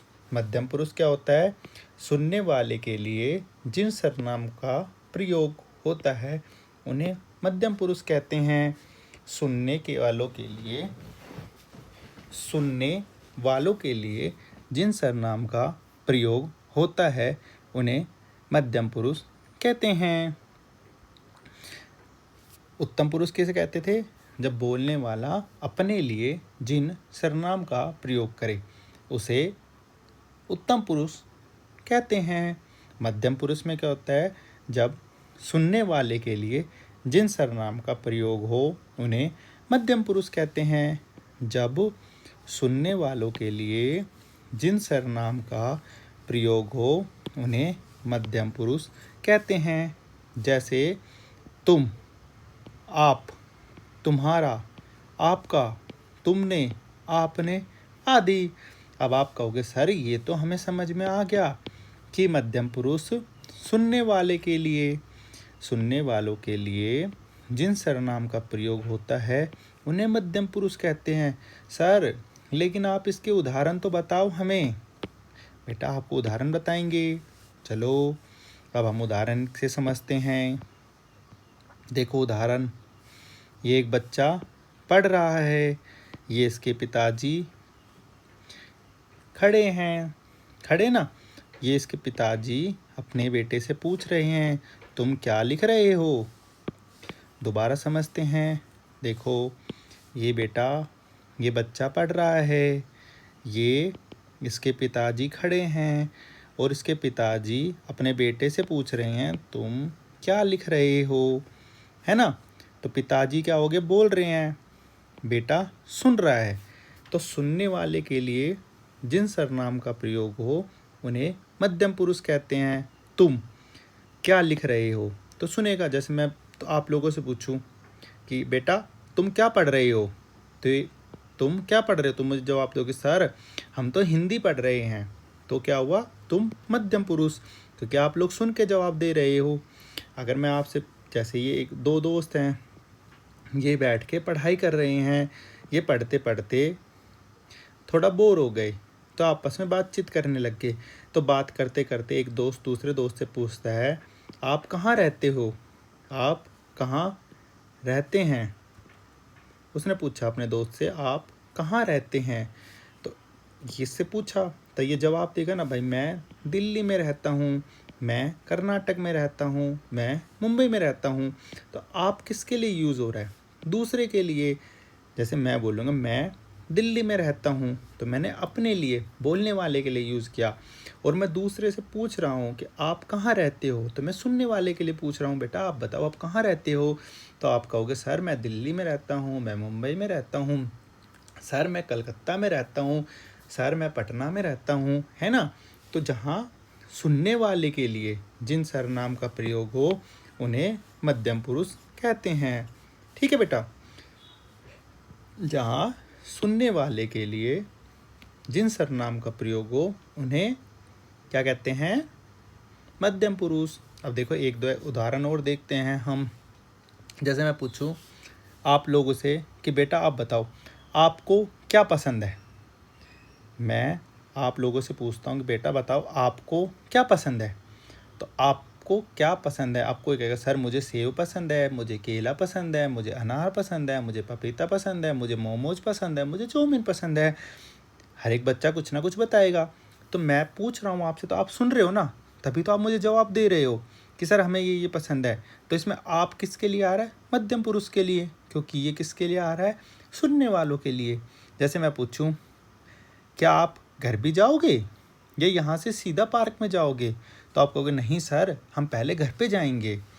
तो मैंने पहले पूछा ना बेटा आप क्या आप घर भी जाओगे या सीधा पार्क जाओगे, तो आपने कहा नहीं सर हम पहले घर जाएंगे। तो आप सुन रहे हो। मैं बोलूँ, अब आप सोचोगे सर प्रथम उत्तम पुरुष में और मध्यम पुरुष में क्या फ़र्क है। देखो अब ऐसे मैं बोलूँ मैं घर जा रहा हूँ, तो मैंने मेरे लिए बताई कि भाई मैं जा रहा हूँ। कहाँ जा रहे हो, घर जा रहा हूँ, मैं घर जा रहा हूँ। वहीं पे मैं आपसे पूछूं क्या आप घर जाओगे, तो आप मुझे बोलोगे सर हम घर जाएंगे। कोई बोलेगा नहीं सर हम घर नहीं जाएंगे। कोई कहेगा सर हम ट्यूशन पढ़ने जाएंगे। कोई कहेगा सर हम अभी खेलने जाएंगे। तो आप सुन के जवाब दे रहे हो। मैं बोलूँ मैं घर जा रहा हूँ, तो इसमें आप लोग सुन के मुझे क्या जवाब दोगे, ठीक है सर आप जा रहे हो तो जा रहे हो। तो ये मैंने मेरे लिए यूज़ किया कि मैं जा रहा हूँ। लेकिन वहीं पे मैं आपसे पूछूं क्या आप घर जाओगे, आप कहोगे कि तुम, जैसे इसके पिताजी पूछ रहे हैं तुम क्या लिख रहे हो, तो पिताजी ने बेटे से पूछा, तभी तो बेटा जवाब देगा कि मैं होमवर्क कर रहा हूँ या मैं डायरी लिख रहा हूँ, जो भी बेटा कहेगा, है ना। ऐसे ही इसके दोस्त ने पूछा आप कहाँ रहते हो, तभी तो इसका दोस्त जवाब देगा कि भाई सर हम यहाँ पे रहते हैं, या अपने दोस्त को बताएगा। मैं पूछूंगा आप कहाँ रहते हो, तो कहेगा सर मैं यहाँ पे रहता हूँ। लेकिन इसका दोस्त पूछेगा, इसका दोस्त पूछेगा, इसका दोस्त पूछेगा, तो अपने दोस्त को जवाब देगा। तो यहाँ आप किसके लिए आया है, सुनने वाले के लिए। ठीक है बेटा। तो जिन सर्वनाम का प्रयोग सुनने वाले के लिए करा जाए उसे मध्यम पुरुष कहते हैं। मध्यम पुरुष किसे कहते हैं, सुनने वालों के लिए जिन सर्वनाम का प्रयोग होता है उन्हें मध्यम पुरुष कहते हैं। सुनने वालों के लिए जिन सर्वनाम का प्रयोग होता है उन्हें मध्यम पुरुष कहते हैं। जैसे तुम क्या कर रहे हो, आप कहाँ रहते हो, तुम्हारा घर कहाँ है, आपका घर कहाँ है, तुमने यह क्या किया, आपने ऐसा क्यों किया। तो ये सारे किसी दूसरे इंसान के बारे में पूछोगे, है ना।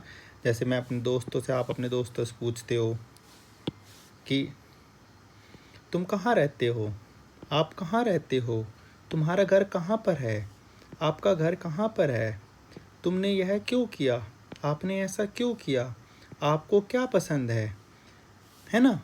आपसे क्या बनेगा, आपका, आपको। तुमसे क्या बनेगा, तुम्हारा, तुम्हें, है ना। ये सब पूछोगे तो आप अपने दोस्तों से पूछोगे, वो आपको जवाब देंगे, या आप किसी से पूछोगे वो आपको जवाब देंगे। तो जवाब कौन दे रहा है? जो सुन रहा है ना। जवाब कौन देगा? जो सुन रहा है। तो मध्यम पुरुष किसके लिए आ रहा है? मध्यम पुरुष किसके लिए आ रहा है? सुनने वालों के लिए। ठीक है बेटा, सुनने वालों के लिए। किन के लिए आ रहा है? सुनने वालों के लिए। किन के लिए आ रहा है? सुनने वालों के लिए। ठीक है बेटा। उसके बाद हम अगला करते हैं अन्य पुरुष। अन्य पुरुष। अन्य पुरुष हमने देखो पुरुषवाचक में क्या क्या पढ़ा था, या तो सुनने वाला, या बोलने वाला, या किसी अन्य के लिए जो वहाँ पर उस जगह पे ना हो और वो फिर भी हम उसके बारे में बातें करें, है ना। तो अन्य पुरुष क्या हो गया? किसी अन्य के लिए जिन सर्वनाम का प्रयोग होता है उन्हें अन्य पुरुषवाचक कहते हैं। जैसा कि इसके नाम से ही पता है अन्य, तो जिन सर्वनाम का प्रयोग किसी अन्य के लिए हो, मतलब किसी थर्ड पर्सन के लिए उसका यूज़ किया जाए, किसी तीसरे इंसान के लिए उसका यूज़ किया जाए कि भाई वो आदमी वहाँ पर नहीं है, फिर उसके लिए जिन सर्वनाम का प्रयोग किया जाए उसे अन्य पुरुषवाचक सर्वनाम कहते हैं। जैसे कि वह है, तो वह से आप बनाओ जो ना बोलने वाला हो ना सुनने वाला हो। जैसे कि आप बोलोगे सर वह कल मुझसे मिलने आएगी, फिर मैं बोलूँ ओहो वह मिलने आएगी, तो देखो वह वहाँ पे नहीं है, आप बातें कर रहे हो, आप बोल रहे हो, मैं सुन रहा हूँ, आप मुझे बता रहे हो कि सर वह मुझसे कल मिलने आएगी। आप बोल रहे हो तो आप क्या हो गए? उत्तम पुरुष। मैं सुन रहा हूँ तो मैं हो गया मध्यम पुरुष। लेकिन हम बात कल किसी और के आने की कर रहे हैं, तो वो क्या होगी? अन्य पुरुष, है ना। क्या होगी? अन्य पुरुष। अब मैं पूछूं कि भाई मैं बोल रहा हूँ राम क्या कर रहा है, तो राम वहाँ पे नहीं है ना। राम नहीं है। मैंने आपसे पूछा राम क्या कर रहा है, तो मैं बोल रहा हूँ, तो मैं कौन हो गया? उत्तम पुरुष। आप सुन रहे हो कि सर ने पूछा राम क्या कर रहा है, तो तुमने सुन के मुझे सुन रहे हो, तो आप क्या हो? मध्यम पुरुष हो। तुमने मुझे जवाब दिया सर वह क्रिकेट खेल रहा है, तो हमने किसके बारे में बात करी? राम के लिए, कि सर वह क्रिकेट खेल रहा है। अब राम तो सुन भी नहीं रहा, मैं बोल रहा हूँ, मैं कौन हुआ? उत्तम पुरुष। आप सुन रहे हो तो आप क्या हुए? मध्यम पुरुष। और हम बात किसके लिए कर रहे हैं? राम के लिए। सर वह क्रिकेट खेल रहा होगा, तो वह, तो ये वह किस तरह का पुरुष हुआ? अन्य पुरुष, कि किसी और के बारे में बातें कर रहे हैं, है ना। इसी तरह कौन कौन से होते हैं? उसका, उसे, वे, उनका आदि, है ना। ठीक है बेटा। अब हम इनके उदाहरण देखते हैं। जैसे कि ये रहा, आपने अब बताया ना सर वह क्रिकेट खेल रहा हूँ, वह क्रिकेट खेल रहा है, वह क्रिकेट खेल रहा है। तो वह के बारे में भी हमने आपको बताया था। ये रहा राम क्रिकेट खेल रहा है, तो अभी हमने देखा, मैं बोल रहा था कि वह क्या कर रहा है, आपने कहा मैं बोलने वाला कौन हो गया? उत्तम पुरुष। आप बताने वाले, सुनने वाले क्या हो गए? मध्यम पुरुष। और हम किसी तीसरे इंसान के बारे में बातें कर रहे थे, तो वो क्या हो गया? अन्य पुरुष। ठीक है बेटा, सबको समझ में आया? सबको समझ में आया? यस सर, बहुत अच्छा बेटा। ठीक है, तो अब हमारा अगला सरनाम कौन सा है? निश्चयवाच्य सरनाम। अगला कौन सा है? दूसरा, पुरुषवाचक के बाद निश्चयवाचक सर्वनाम। अब देखो हम एक बार शुरू से देखते हैं। पुरुषवाचक क्या क्या था? ये था पुरुषवाचक। पुरुषवाचक में आपने क्या देखा? जिन सर्वनाम का प्रयोग बोलने वाले के लिए, सुनने वालों के लिए और किसी अन्य व्यक्ति के लिए किया जाए उसे पुरुषवाचक सर्वनाम कहते हैं। जिन सर्वनाम का प्रयोग बोलने वाले के लिए, सुनने वाले के लिए या किसी अन्य व्यक्ति के लिए किया जाए उन्हें पुरुषवाचक सर्वनाम कहते हैं। अब मैं आपसे पूछूं, बोलने वालों के पुरुषवाचक सर्वनाम के 3 भेद बताए थे। अब आप बताओ जो बोलने वाले के लिए यूज हो उसे क्या बोलते हैं? आप लोग बोलोगे सर उसे उत्तम पुरुष बोलते हैं, है ना। क्या बोलोगे आप? सर उसे उत्तम पुरुष बोलते हैं। मैं बोलूँ सुनने वालों के लिए, तो आप कहोगे सर सुनने वालों के लिए जो बोले उसे मध्यम पुरुष बोलते हैं। सर सुनने वालों के लिए जो बोला जाए उसे मध्यम पुरुष बोलते हैं। और मैं बोलूँ किसी अन्य के लिए, तो आप कहोगे सर किसी अन्य के लिए बोला जाए तो उसे अन्य पुरुष कहते हैं, है ना। यही बताओगे ना। सर बोलने वालों के लिए उत्तम पुरुष, सुनने वालों के लिए मध्यम पुरुष और किसी अन्य के लिए अन्य पुरुष। ठीक है बेटा, तो ये हमारा क्या था? पुरुषवाचक सर्वनाम।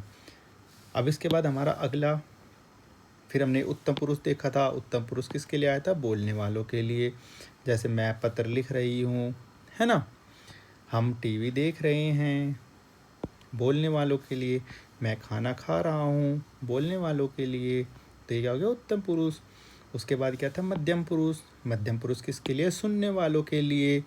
सुनने वालों के लिए जिन सर्वनाम का प्रयोग हो उसे मध्यम पुरुष कहते हैं। जैसे तुम, आप, तुम्हारा, आपका, तुमने आदि। फिर हमने इसके उदाहरण देखे। तुम क्या लिख रहे हो? तो ये सुनने वाले के लिए आ रहा है। आप कहाँ रहते हो? सुनने वाले के लिए आ रहा है। तो ये क्या था? मध्यम पुरुष। उसके बाद हमने देखा अन्य पुरुष, जो किसी तीसरे इंसान के बारे में आए। तीसरे इंसान के बारे में हम बातें करें, जिन सर्वनाम का प्रयोग किसी अन्य व्यक्ति के लिए किया जाए, है ना, जिसमें कौन कौन से थे? वह, वे, उसे, उसका, उनका, है ना। ये हमने उसका उदाहरण देखा था कि वह क्रिकेट खेल रहा है। तो पुरुषवाचक सर्वनाम के बारे में हमने पढ़ लिया ना कि पुरुषवाचक सर्वनाम बोलने वालों के लिए, सुनने वालों के लिए और अन्य व्यक्ति के लिए आता है। जो बोलने वालों के लिए आए उसे उत्तम पुरुष, जो सुनने वालों के लिए आए उसे मध्यम पुरुष, और जो किसी अन्य के लिए आए उसे उत्तम अन्य पुरुष कहते हैं। ठीक है बेटा। तो अब हम अपना अगला सर्वनाम देखते हैं। अगला हमारा कौन सा है? अगला सर्वनाम कौन सा है हमारा बेटा? सर, निश्चयवाचक। निश्चयवाचक, निश्चयवाचक, है ना। देखो, निश्चयवाचक से हमें क्या पता चलता है? निश्चय, इसी से आप अंदाजा लगा लो। किसी निश्चित व्यक्ति या वस्तु के लिए जिन सर्वनामों का प्रयोग हो उसे निश्चयवाचक सर्वनाम कहते हैं। जिन किसी निश्चित व्यक्ति या निश्चित वस्तु के लिए जिन सर्वनाम का प्रयोग हो उसे निश्चयवाचक सर्वनाम कहते हैं। जिन किसे कहते हैं? जिन सर्वनाम का प्रयोग किसी निश्चित व्यक्ति या वस्तु के लिए किया जाए उसे, जिस सर्वनाम का प्रयोग किसी निश्चित वस्तु या व्यक्ति के लिए किया जाए उसे निश्चयवाचक सर्वनाम कहते हैं। जिसमें कौन कौन से आते हैं? यह है, वह है, ये, वे आदि, है ना। उदाहरण देखते हैं। जैसे ये बिटिया है छोटी सी, ये कह रही है वह घर मेरा है। देखो, ये अपने घर की तरफ इशारा कर रही है। ये देखो, ये इशारा कर रही है, ये बता रही है कि वह घर मेरा है। तो ये किसी निश्चित वस्तु की तरफ इशारा कर रही है ना। ये किसी निश्चित घर की तरफ इशारा कर रही है कि देखो यह घर मेरा है। अभी यहाँ पे बोले वह की जगह ये बोल दे यह है, तो भी निश्चित है कि भाई यह घर मेरा है। यह कह रही है वह घर मेरा है, तो ये बता रही कि वह घर मेरा है। तो ये निश्चित घर के बारे में बात कर रही है। ये लड़का बच्चा खेल रहा है, तो ये क्या कह रहा है? ये मेरे खिलौने हैं। ये क्या कह रहा है? ये मेरे खिलौने हैं। कौन से खिलौने? ये देखो, ये सारे इसके खिलौने हैं। तो ये निश्चित बता रहा है कि भाई ये वाले और ये वाले, ये खिलौने मेरे हैं। तो ये किसी निश्चित के बारे में बात कर रहा है, इन वस्तु के बारे में। ये लड़की निश्चित घर के बारे में बता रही है। ये बेटी निश्चित घर के बारे में बता रही है कि ये वाला जो घर है ना, ये मेरा है। ये कह रहा है ये जो खिलौने हैं ना, ये मेरे हैं। तो जिससे हमें किसी निश्चित चीज़ के बारे में पता चले, निश्चित वस्तु या व्यक्ति के बारे में पता चले, उन सर्वनाम को हम निश्चितवाचक सर्वनाम कहते हैं। तो इसमें हमें क्या क्या पता चला? निश्चय के अंदर वह, तो वह किसके अंदर आएगा? जैसे वह घर मेरा है ना, ऐसे मैं बोल दूँ वह बहुत अच्छा लड़का है, तो हमें पता कौन सा? भाई वह लड़का बहुत अच्छा है ना। तो ये निश्चय के बारे में पता चल गया। अब मैं बोल दूँ कि यार बहुत सारे लड़के खड़े, पर इनमें से कोई लड़का तो बहुत अच्छा है, हमें नहीं पता कौन है, कोई भी हो सकता है, लेकिन मैं किसी एक व्यक्ति के तरफ, किसी एक पर्टिकुलर व्यक्ति की तरफ इशारा करके बोलूं कि भाई यह लड़का बहुत अच्छा है, तो मैंने निश्चित व्यक्ति की तरफ इशारा कर दिया, मैंने निश्चित चीज़ की तरफ इशारा कर दिया, तो क्या हो गया? निश्चयवाचक, है ना। एक मैं बोल दूँ, जैसे मान ले मेरे हाथ में किताब है, सामान्य हिंदी कुलदीप सर, तो मैं बोलूँ ये किताब कितनी अच्छी है, ये किताब कितनी अच्छी, सामान्य हिंदी कुलदीप सर, ये किताब कितनी अच्छी है ना। तो मैंने किसी एक निश्चित किताब की तरफ इशारा करके बोला ना कि भाई ये वाली किताब देखो कितनी अच्छी है, तो निश्चित हो गया। हमने बता दिया कि भाई ये किसी निश्चित चीज़ की तरफ मैंने इशारा कर दिया है ना बेटा। तो जिससे किसी निश्चित की तरफ हो जाए। अब जैसे कि मैं पूछूं मेरे पास 15 पतंगे हैं, तो मैं कहूँ बेटा इसमें से आपकी कौन सी पतंग है। आप एक लाल कलर की या हरे कलर की या संतरी कलर की कोई सी एक पतंग उठा के लेके आओगे और आप लेके आके कहोगे सर यह मेरी पतंग है, यह मेरी पतंग है। तो आपने 15 पतंगों में से किसी एक पतंग को उठा के बता देना कि सर यह वाली मेरी पतंग है, यह मेरी पतंग है, तो वो क्या हो गया आपके लिए निश्चित। ऐसे ही लाइब्रेरी के अंदर गए तो वहाँ पे बहुत सारी किताबें रखी हैं, लेकिन आप पढ़ने के लिए गए, वहाँ पे आप अपनी कॉपी को भूल कर आ गए, वहीं पे छोड़ के आ गए। फिर आपको याद आया अगले दिन, कह रहे मैंने तो मेरी कॉपी वहीं पे छोड़ दी। तो आप तुरंत गए लाइब्रेरी वाली मैडम के पास या सर के पास कि सर मेरी कॉपी यहाँ छूट गई थी। तो सर कहेंगे बेटा यहाँ पे तो बहुत सारी किताबें, आपकी कौन सी है। तो आप जाओगे और अपनी किताब उठा के ला कहोगे सर यह किताब मेरी है, सर यह मेरी किताब है, या सर यह किताब मेरी है ना, यह मेरी किताब है। आप बोलोगे तो सर बोलेंगे अच्छा ठीक है आपकी है तो आप लेके चले जाओ। तो आपने इतनी सारी किताबों में से किसी एक किताब के बारे में बता दिया ना कि भाई यह मेरी किताब है, तो क्या है निश्चयवाचक सर्वनाम, कि भाई मैं किसी निश्चित चीज़ के बारे में बता रहा हूँ, तो क्या हो गया निश्चयवाचक सर्वनाम। ठीक है बेटा, जिसमें किसी निश्चित चीज़ के बारे में पता चले। ठीक है, अब उसके बाद आता है निश्चयवाचक के बाद अनिश्चयवाचक। अनिश्चयवाचक तो जैसा कि इसके नाम से ही हमें पता है कि ये अनिश्चित चीज़ के बारे में बताएगा। जब अब निश्चयवाचक हमें निश्चित चीज़ के बारे में बता रहा था, तो अनिश्चयवाचक हमें अनिश्चित चीज़ के बारे में बताएगा। जब किसी अनिश्चित व्यक्ति या वस्तु के लिए जिन सर्वनाम का प्रयोग हो उसे अनिश्चयवाचक सर्वनाम कहते हैं। जब किसी अनिश्चित व्यक्ति वस्तु के लिए जिन सर्वनामों का प्रयोग हो उसे अनिश्चयवाचक सर्वनाम कहते हैं, है ना। मतलब जिससे हमें किसी निश्चित चीज़ के बारे में ना पता चले कि भाई ये मुझे नहीं पता क्या है। ठीक है, इसमें क्या आ जाता है एग्जाम्पल में कोई और कुछ। उदाहरण क्या हो गया इसका, कोई या कुछ। अब हम इसे उदाहरण देखते हैं इसका अनिश्चित के बारे में। जैसे कि यहाँ पे ये एक लड़का है, ये गेट के ऊपर खड़ा है ना। गेट के ऊपर, अब घर के अंदर कोई है, वो देख रहा है कि यार कोई गेट पे खड़ा है, कोई दरवाजे पर खड़ा है। अब अंदर से क्या आवाज़ आई, भाई कोई दरवाजे पर खड़ा है। पर हमें क्या पता कि कौन खड़ा है, हमें क्या पता कि दरवाजे पर कौन खड़ा है, क्योंकि हम तो इसे जानते नहीं हैं। अगर हम इसे जानते तो हमें पता होता कि भाई राम दरवाजे पर खड़ा है, श्याम दरवाजे पर खड़ा है, मोहन खड़ा है, कौन खड़ा है, हमें पता होता। लेकिन अभी हमें नहीं पता कि दरवाजे पर कौन खड़ा है। तो जब हमें नहीं पता, वो क्या हो गया अनिश्चित। भाई ये कुछ कोई भी हो सकता है, ये पुलिस वाला हो सकता है, डाकिया हो सकता है, क्या पता घर के कपड़ों के अंदर आर्मी का बंदा आया हो या बैंक का आया हो, या कोई भी हो, कोई भी आ सकता ना। क्या पता अध्यापक हो, ये क्या पता ये आपके कुलदीप सर हों जो आपको पढ़ा रहे हों, है ना। तो कोई भी हो सकता है, तो हमें नहीं पता कौन है। तो जब हमें नहीं पता तो क्या हो गया अनिश्चयवाचक, है ना। ऐसे ही देखो दूसरे में, इस पानी का गिलास है, इस पानी के गिलास के अंदर कुछ चीज़ गिर गई, लेकिन हमें नहीं पता क्या गिर गया। पानी में कुछ गिर गया, हमें पता ही नहीं क्या गिर गया। क्या पता ये सिक्का है, क्या पता ये कुछ और चीज़ें हैं, लेकिन हमें नहीं पता क्या है। अगर हमें पता होता कि भाई ये सिक्का है, तो मैं बोलता पानी में सिक्का गिर गया, तो वो निश्चित हो गया। लेकिन हमें पता ही नहीं है कि भाई क्या गिरा है, पानी में कुछ भी गिर गया, तो क्या हो गया अनिश्चय। क्या हुआ है बेटा, ये अनिश्चय।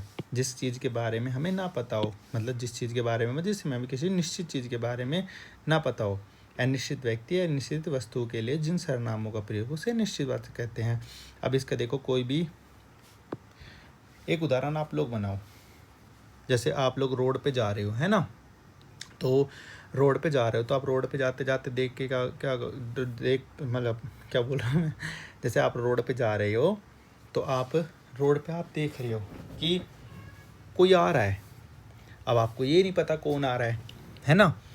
कोई मतलब अलग सा हट्टा कट्टा लंबा चौड़ा आदमी जिसकी दाढ़ी बड़ी हुई है, उसने कंबल ओढ़ा हुआ है, आपको नहीं पता है कौन है, लेकिन आप कह रहे हो कोई तो आ रहा है। जब आपको पता ही नहीं है कि भाई कौन आ रहा है, नहीं पता ना आपको, तो वो क्या हो गया अनिश्चय। भाई हमें ये पता है कि कोई तो आ रहा है, लेकिन कौन आ रहा है हमें नहीं पता, नहीं पता ना हमें, हम बोले कोई आ रहा है, तो कोई कौन सा सर्वनाम हुआ बेटा, अनिश्चयवाचक। अब मैं ऐसे जैसे पानी के गिलास में कुछ गिर गया, ऐसे मैं बोलूँ कि आपकी मम्मी ने कहा कि बेटा जाओ एक काम करो, एक गिलास दूध लेके आ जाओ और उसे गर्म करके पी लेना। तो आप गए किचन में, वहाँ पे आपने देखा दूध में तो कुछ गिर गया, तो आप अपनी मम्मी के पास आए, आपने कहा मम्मी मैं दूध कैसे पीऊँ, दूध में तो कुछ गिर गया, दूध में कुछ, दूध में कुछ, दूध में कुछ गिर गया। तो आपको ये नहीं पता क्या गिरा है, तो कुछ क्या हो गया, अनिश्चयवाचक, क्योंकि हमें उसके बारे में पता ही नहीं है क्या गिरा है। हाँ, आपको पता हो दूध में मच्छर गिर गया, दूध में मक्खी गिर गई, दूध में सब्जी गिर गई, दूध में पैन गिर गया, तो आपको पता होगा, लेकिन आपको पता ही नहीं है। आपने कहा मम्मी दूध में तो कुछ गिर गया, कुछ, दूध में कुछ गिर गया, जैसे ये था ना कुछ गिर गया, तो वो क्या हो गया अनिश्चयवाचक। जैसे कोई का हमने बताया कि कोई आ रहा है ना, तो ये क्या हो गए अनिश्चयवाचक सर्वनाम, जिनके बारे में, जिनमें किसी निश्चित व्यक्ति या वस्तु के लिए जिन सर्वनामों का प्रयोग हो उसे अनिश्चयवाचक सर्वनाम कहते हैं। ठीक है बेटा। उसके बाद अगला है हमारा प्रश्नवाचक सर्वनाम। कौन सा है अगला, प्रश्नवाचक सर्वनाम। जैसे कि हमें इसके नाम से ही पता, प्रश्न मतलब क्वेश्चन, पता है ना, तो प्रश्न पूछने के लिए जिन सर्वनामों का प्रयोग होता है उन्हें प्रश्नवाचक सर्वनाम कहते हैं। प्रश्न पूछने के लिए जिन सर्वनामों का प्रयोग हो उसे प्रश्नवाचक सर्वनाम कहते हैं। अब आप कहोगे सर ये तो मेरे समझ में आ गया, मैं पूछूंगा बेटा क्या आया, सर देखो इसमें प्रश्नवाचक में पहले ही प्रश्न लिखा हुआ है। तो जिन सर्वनामों में प्रश्न पूछने के लिए जिन सर्वनामों का प्रयोग हो उन्हें प्रश्नवाचक सर्वनाम कहते हैं। प्रश्न पूछने के लिए जिन सर्वनामों का प्रयोग हो उन्हें प्रश्नवाचक सर्वनाम कहते हैं, जैसे कौन, क्या, किसे, कहाँ, किसने, कब आदि, है ना। तो ये सब क्या है बेटा, प्रश्नवाचक सर्वनाम। कौन, क्या, किसे, कहाँ, किसने। अब कहोगे सर मेरे को तो एक एक वाक्य बना के दिखाओ तब मैं समझ में आएगा, तो मैं चलो ठीक है बेटा, हम वाक्य बनाते हैं। जैसे कि सबसे पहले हम क्या को उठाते हैं, ठीक है। सबसे पहले हम क्या, अब मैं पूछूं क्या आप मुझसे क्या चाहते हो। जैसे कि मैंने पूछा क्या, क्या सर्वनाम को लेके मैंने वाक्य बनाया, आप मुझसे क्या चाहते हो, तो आपका जवाब आया सर हमें एक एक वाक्य बना के दिखाओ, है ना। तो मैंने आपसे प्रश्न पूछा आप मुझसे क्या चाहते हो, तो आपने कहा सर हमें एक एक वाक्य बना के दिखाओ, प्रश्नवाचक सर्वनाम का, है ना। तो मैंने आपसे प्रश्न पूछा था ना। ऐसे ही कौन से, तो कौन में क्या होगा, कौन खेल रहा है। मैं और आप क्लास में बैठ के पढ़ रहे हैं और हमें एक ग्राउंड में दिख रहा है कि कोई बच्चा खेल रहा है, तो मैं पूछूं कौन खेल रहा है, कौन खेल रहा है। अब आप बोलोगे सर राम खेल रहा है, सर सीता खेल रही है, सर मोहन खेल रहा है। तो मैंने आपसे क्या पूछा, प्रश्न पूछा, कौन खेल रहा है, पूछा ना मैंने आपसे प्रश्न। तो आपने कहा सर राम खेल रहा है, सर मोहन खेल रही है, तो कौन क्या हो गया, प्रश्न पूछना, कौन खेल रहा है पूछूंगा ना मैं आपसे। अब जैसे कि समझ रहे हो बेटा, समझ रहे हो ना, हाँ ऐसे ही। वेरी गुड देखो कमेंट भी आने लग गए, बहुत अच्छे। तो ये क्या होगा जी, ये सर्वनाम क्या हैं जिनमें प्रश्न पूछा जाए। प्रश्न पूछने के लिए जैसे आप कहाँ रहते हो, आपने किसे कहा था, आप क्या करते हो, कौन आ रहा है, तो ये सारे क्या हैं प्रश्न पूछने के लिए। तो प्रश्न पूछने के लिए जिन सर्वनाम का प्रयोग हो उन्हें प्रश्नवाचक सर्वनाम कहते हैं। आओ अब इसके उदाहरण भी देखते हैं। देखो क्या, ये बहन है, ये अपने भाई से पूछ रही है तुम क्या देख रहे हो। भाई बोलेगा मैं डोरेमोन देख रहा हूँ। भाई क्या बोलेगा, मैं डोरेमोन देख रहा हूँ। बहन क्या पूछ रही है, तुम क्या देख रहे हो। तो इसने क्या पूछा, इसने प्रश्न पूछा अपने भाई से। इस बहन ने अपने भाई से प्रश्न पूछा कि तुम क्या देख रहे हो। तुम क्या देख रहे हो? तो भाई ने क्या जवाब दिया, मैं डोरेमोन देख रहा हूँ, मैं डोरेमोन देख रहा हूँ, है ना। तो ये क्या होगा, प्रश्न पूछ रही है। तो प्रश्न पूछने के लिए जिन सर्वनाम का प्रयोग हो उसे प्रश्नवाचक कहते हैं। जैसे कि अभी आदमी बाहर खड़ा हुआ है ना, अंदर से किसी ने देखा और उसने पूछा कौन आया है। अंदर से कोई आदमी देखा है और यहाँ पे मान ले गार्ड है, तो उसने गार्ड से पूछा है कि कौन आया है। फिर गार्ड जवाब देगा, साहब ये तो कुलदीप सर आए हैं आपसे मिलने के लिए। फिर आप तुरंत भगे भगे आओगे, वो कुलदीप सर आ गए, कुलदीप सर आ गए, कुलदीप सर आ गए, है ना। तो इसने प्रश्न पूछा, इन्होंने अंदर इस घर के अंदर कोई है, तो उन्होंने अपने घर के जो गार्ड जी हैं उनसे पूछा कि कौन आया। उन्होंने बताया, सर कुलदीप सर आए हैं, तो आप आओगे। तो क्या पूछा उसने, प्रश्न, कौन। तो ये कौन से सर्वनाम है, प्रश्नवाचक सर्वनाम। ये कैसे सर्वनाम है, कौन, क्या, किसे, कहाँ, किसने, कब, ये कौन से सर्वनाम हो गए बेटा, प्रश्नवाचक। जो प्रश्न पूछने के लिए जिन सर्वनामों का प्रयोग किया जाए उन्हें प्रश्नवाचक सर्वनाम कहते हैं। अगला हमारा पास कौन सा है, संबंधवाचक सर्वनाम। कौन सा है, संबंधवाचक सर्वनाम। तो देखो इसके नाम से ही हमें पता चल रहा है, संबंध। जिन सर्वनाम का प्रयोग वाक्य में दूसरे संज्ञा सर्वनाम से संबंध प्रकट करने के लिए किया जाए। संबंधवाचक में क्या होगा, जिनमें संबंध बताया जाए। संबंधवाचक में क्या होगा, जिनमें संबंध बताया जाए, उन्हें संबंधवाचक सर्वनाम कहते हैं। संबंधवाचक सर्वनाम किसे कहते हैं, बताओ बेटा।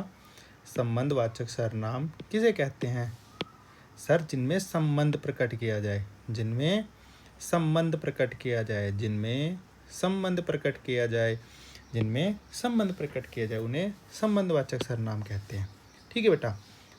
जैसे इसके उदाहरण कौन कौन से, जो, सो, जैसा, वैसा।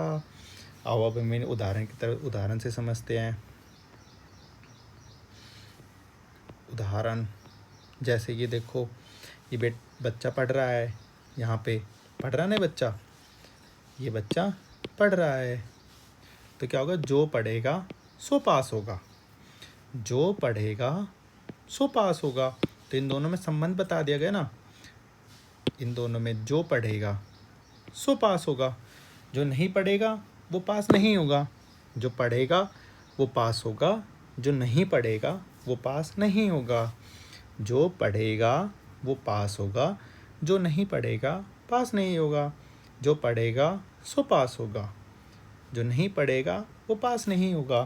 तो इनमें संबंध बता दिया गया ना, इनमें संबंध बता दिया ना कि भाई जो पढ़ेगा वो पास होगा। अब ये बच्चे सोचा, अच्छा ऐसी बात है तो मैं पढ़ता हूँ, तो ये बच्चा पढ़ने लग गया। तो इनमें आपस में संबंध हो गया, जो पढ़ेगा सो पास होगा, जो नहीं पढ़ेगा वो पास नहीं होगा। ठीक बेटा। तो जिनमें संबंध बताया जाए, जिनमें संबंध बताया जाए, उन्हें क्या कहते हैं, संबंधवाचक सर्वनाम। ठीक है बेटा। आओ अब हम अगला उदाहरण देखते हैं। अगला उदाहरण क्या है, देखो अगला क्या है, ये पुलिस है, ये और इस चोर को पकड़ के लेके जा रही है। पुलिस है, ये चोर को पकड़ के लेके जा रही है। क्या हो रहा है इसमें, पुलिस है, ये चोर को पकड़ के लेके जा रही है। चोर को क्यों पकड़ रही है, क्योंकि इसने चोरी की है ना। तो जैसा करोगे वैसा भरोगे, जैसा करोगे वैसा भरोगे, जैसा करोगे वैसा भरोगे, जैसा करोगे वैसा भरोगे, है ना। अगर तुम चोरी करोगे तो पुलिस पकड़ेगी और फिर तुम्हें मारेगी ना। तो क्या हो गया, जैसा करोगे वैसा भरोगे। इन दोनों में संबंध बता दिया गया ना कि भाई जैसा करोगे वैसा भरोगे, जैसा करोगे वैसा भरोगे, या जो करोगे जो करेगा सो भरेगा। अब ये अंकल यहाँ पे खड़े हैं, ये चोर कह रहा है अंकल को कि अंकल मेरी जगह आप चले जाओ पुलिस अंकल के साथ। तो अंकल जी क्या कह रहे हैं, जो करेगा वो भरेगा, जो करेगा सो भरेगा, जो करेगा सो भरेगा। तूने चोरी की है तो तू जा, मैंने तो चोरी की नहीं है तो मैं क्यों जाऊँगा, कहेगा ना अंकल। यही कहेंगे ना अंकल जी, भाई मैंने चोरी नहीं करी तो मैं क्यों जाऊँगा, तूने चोरी की है तो तू जा, तूने चोरी करी है तो तू जा, मैंने तो नहीं करी, तो जो करेगा सो भरेगा। ठीक है बेटा, तो ये क्या हो गया हमारा संबंधवाचक। संबंधवाचक, संबंधवाचक क्या हुआ इससे, जो संबंध प्रकट करने के लिए जिन सर्वनामों का प्रयोग किया जाए, संबंध प्रकट करने के लिए जिन सर्वनाम का प्रयोग किया जाए उसे संबंधवाचक सर्वनाम कहते हैं। ठीक है बेटा, अब हमारा अगला क्या है, निजवाचक सर्वनाम। निजवाचक सर्वनाम, तो निजवाचक सर्वनाम क्या होता है बेटा, निजवाचक सर्वनाम क्या होता है। निजवाचक, निज मतलब अपना खुद के लिए, स्वयं या अपने लिए जिन सर्वनाम का प्रयोग किया जाए उन्हें निजवाचक सर्वनाम कहते हैं। मतलब जो खुद के लिए यूज़ करे जाएं, जिन सर्वनाम का प्रयोग खुद के लिए किया जाए, स्वयं या अपने लिए प्रयोग किया जाए, जिन सर्वनाम का प्रयोग स्वयं के लिए या खुद के लिए करा जाए उन्हें निजवाचक सर्वनाम कहते हैं। जैसे जो स्वयं के लिए, खुद के लिए, अपने आप, ये तो ये सर्वनाम कैसे हो गए, निजवाचक सर्वनाम, है ना। अब हमने उदाहरण से समझने की कोशिश करते हैं। जैसे कि ये लड़का है, ये सफाई कर रहा है, ये लड़का है ये सफाई कर रहा है, क्या कह रहा है, अपना काम स्वयं करो, मतलब खुद के लिए, खुद जो काम स्वयं करे, अपना काम स्वयं करो। निज, निज का मतलब क्या था, अपने आप के लिए। जो सर्वनाम अपने खुद के लिए यूज़ किया जाए, स्वयं या अपने लिए, स्वयं या अपने लिए जिन सर्वनाम का यूज किया जाए या प्रयोग किया जाए उन्हें क्या कहते हैं, निजवाचक सर्वनाम। तो इसमें लड़का किसके लिए कह रहा है, अपने लिए, कि भाई अपना काम स्वयं करो, कोई किसी का काम मत करो, तो मैं अपना काम खुद करूँगा, तो मैंने अपने लिए यूज़ किया ना, अपना काम स्वयं करो, तो स्वयं क्या हो गया, खुद के लिए यूज़ किया जा रहा है, तो निजवाचक सर्वनाम। ये बच्चा स्कूल जा रहा है, ये स्कूल जाते जाते क्या कह रहा है, मैं स्वतः ही चला जाऊँगा, मतलब मैं खुद ही चला जाऊँगा, तो ये अपना अपने खुद के लिए यूज़ कर रहा है, मैं स्वतः ही चला जाऊँगा, मतलब भाई मैं तो खुद ही चला जाऊँगा, मैं खुद चला जाऊँगा, तो इसने खुद के लिए यूज़ किया। तो जिन सर्वनाम का प्रयोग खुद के लिए किया जाए, जैसे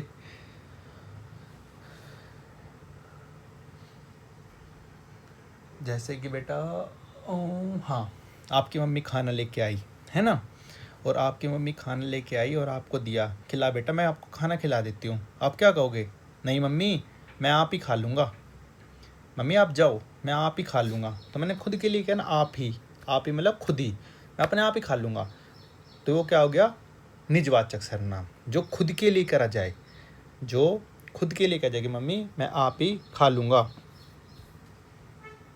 अब जैसे एक बच्चा है, वो क्लास के अंदर पढ़ता नहीं है, उसका ध्यान नहीं है, तो वो अपने जो उसका दोस्त है क्लास में, फर्स्ट आया है, सेकंड आया है, थर्ड आया है, जिसके अच्छे नंबर आए हैं, वो उससे पूछ रहा है, यार मैं तो फेल हो गया, मैं कैसे पास होऊंगा। तो जो फर्स्ट सेकंड थर्ड या अच्छे मार्क्स से पास हुआ वो क्या बोलेगा, भाई पास होने के लिए तो देख तुझे स्वयं को पढ़ना पड़ेगा, तुझे स्वयं पढ़ना पड़ेगा, तुझे स्वयं पढ़ना पड़ेगा, मतलब तुझे खुद पढ़ना पड़ेगा। पास होने के लिए तुझे स्वयं पढ़ना पड़ेगा, तो स्वयं क्या हो गया, खुद के लिए यूज़ किया जा रहा है। तो जो चीज़ अपने स्वयं के लिए या अपने लिए, स्वयं के लिए या अपने लिए जिन सर्वनाम का प्रयोग किया जाए उन्हें निजवाचक सर्वनाम कहते हैं। ठीक है बेटा, जिन सर्वनाम में स्वयं के लिए या अपने लिए जिन सर्वनाम का प्रयोग किया जाए उसे निजवाचक सर्वनाम कहते हैं। ठीक है, हमने उदाहरण देखे थे कि मैं अपना काम स्वयं कर लूँगा, तो स्वयं किसके लिए आया, खुद के लिए, तो क्या हो गया, निजवाचक सर्वनाम। मैं स्वतः चला जाऊँगा, मतलब खुद ही चला जाऊँगा अपने आप स्कूल में, तो ये किसके लिए आया, खुद के लिए, तो कौन सा हो गया, निजवाचक सर्वनाम। ठीक है बेटा, और यहाँ पे हमारा सर्वनाम का टॉपिक ख़त्म हुआ। पर चलो हम एक बार दोबारा से रिवीजन करते हैं, उसके बाद आगे क्वेश्चन है, ये आपका होमवर्क होगा। अब हमने सर्वनाम के सारे भेद एक बार दोबारा से देखते हैं। ठीक है बेटा, तो चलो अभी हम यहाँ से इसके भेद देखते हैं। देखो, सबसे पहले कौन सा था बेटा, पुरुषवाचक सर्वनाम। एक मिनट में ग्रीन करता हूँ।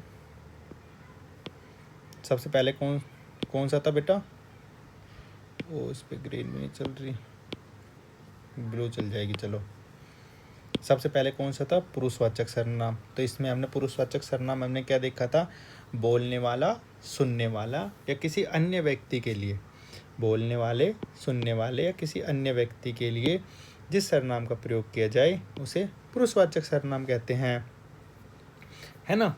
जैसे मैं, कौन कौन से थे उसके उदाहरण, मैं, तुम, वह, यह, हम, ये खुद बोलने के लिए। निजवाचक सर्वनाम के अंदर क्या था, जो अपने आप के लिए प्रयोग किया जाए, अपने आप के लिए जिस सर्वनाम का प्रयोग किया जाए। मैं अपना काम स्वयं करूँगा, मैं अपना काम स्वयं करूँगा, तो वो क्या हो गया, निजवाचक सर्वनाम जिसमें स्वयं के लिए प्रयोग किया जाए। निश्चयवाचक के अंदर क्या था, जिसमें किसी निश्चित चीज़ के बारे में पता चले, जैसे यह पुस्तक मेरी है, इसमें किसी निश्चित चीज़ के बारे में पता चल रहा है, तो ये क्या हो गया, निश्चयवाचक। अनिश्चयवाचक सर्वनाम क्या था बेटा, जिसमें किसी अनिश्चित वस्तु के लिए या अनिश्चित चीज़ के बारे में पता चले। अनिश्चित क्या था, जिसमें किसी अनिश्चित चीज़ के बारे में पता चले। अनिश्चित जैसे कि कोई दरवाज़ा खटखटा रहा है, अब हमें नहीं पता कौन खटखटा रहा है, पर कोई तो खटखटा रहा है, तो हमें नहीं पता कौन खटखटा रहा है, तो ये क्या हो गया, अनिश्चित चीज़ के बारे में। संबंधवाचक सर्वनाम क्या था, जिसमें किसी संबंध के बारे में बताया जाए।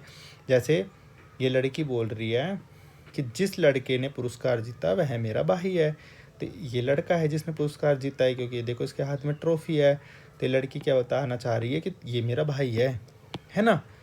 इसने क्या बताना चाह रही है कि मेरे भाई, लेकिन इसने कैसे बताया कि जिस लड़के ने पुरस्कार जीता, ये देखो पुरस्कार जीता हुआ है, वह मेरा भाई है, तो इसने संबंध बता दिया, है ना। तो संबंधवाचक के अंदर क्या होगा, जिसमें संबंध बताया जाए। और प्रश्नवाचक सर्वनाम में क्या था, जिसमें प्रश्न पूछा जाए कि तुम किस कक्षा में, जैसे ये लड़की इससे पूछ रही है तुम किस कक्षा में पढ़ते हो, तो ये बताएगा भाई मैं 5th में पढ़ता हूँ, मैं 6th में पढ़ता हूँ, मैं 7th में पढ़ता हूँ, या मैं 8th में पढ़ता हूँ, तो ये क्या हो गया, प्रश्नवाचक। तो जिस सर्वनाम में प्रश्न पूछा जाए उसे क्या कहते हैं, प्रश्नवाचक सर्वनाम। ठीक है बेटा, तो अब ये 6 के 6 सर्वनाम आप लोगों को समझ में आ गए। पुरुषवाचक में बोलने वाले, सुनने वाले, किसी अन्य व्यक्ति के लिए।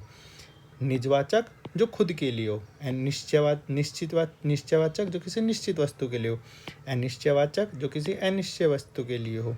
संबंधवाचक जो संबंध के लिए हो। और प्रश्नवाचक जो प्रश्न के लिए हो, प्रश्न पूछने के लिए हो। ठीक है बेटा, तो ये सारे सर्वनाम हैं और ये इनके 6 भेद हैं। अब भी अगर किसी बच्चे को किसी प्रकार की कोई भी दिक्कत हो या किसी को कोई समझ में नहीं आया हो तो वो कमेंट करे और कमेंट करके हमसे पूछ ले। ठीक है बेटा, अब मैं ये देखता हूँ कि आप लोगों को कितना समझ में आया है, कितना समझ में नहीं आया, है ना। अब हम लोग ये जब पढ़ा है हमने, तो हम ये लोग ये भी तो जानने की कोशिश करेंगे कि हमें कितना समझ में आया, कितना समझ में हमारे नहीं आया। तो उसके लिए हम क्या करेंगे, उसके लिए हम क्वेश्चन सोल्व करेंगे। कौन से क्वेश्चन सोल्व करेंगे सर, जो आप हमें बताओगे, है ना।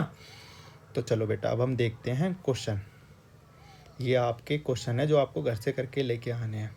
ठीक है, ये आपका अभ्यास है, ये आपका होमवर्क है। इसको करके लेके आओगे इन क्वेश्चन को, या फिर आप इनके आंसर कमेंट बॉक्स में लिखोगे और फिर मैं आपको बताऊंगा कि कौन सा सही है और कौन सा गलत है।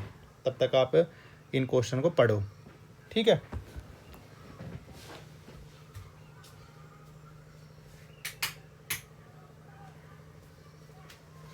मैं पढ़ के सुनाता हूँ बेटा आपको।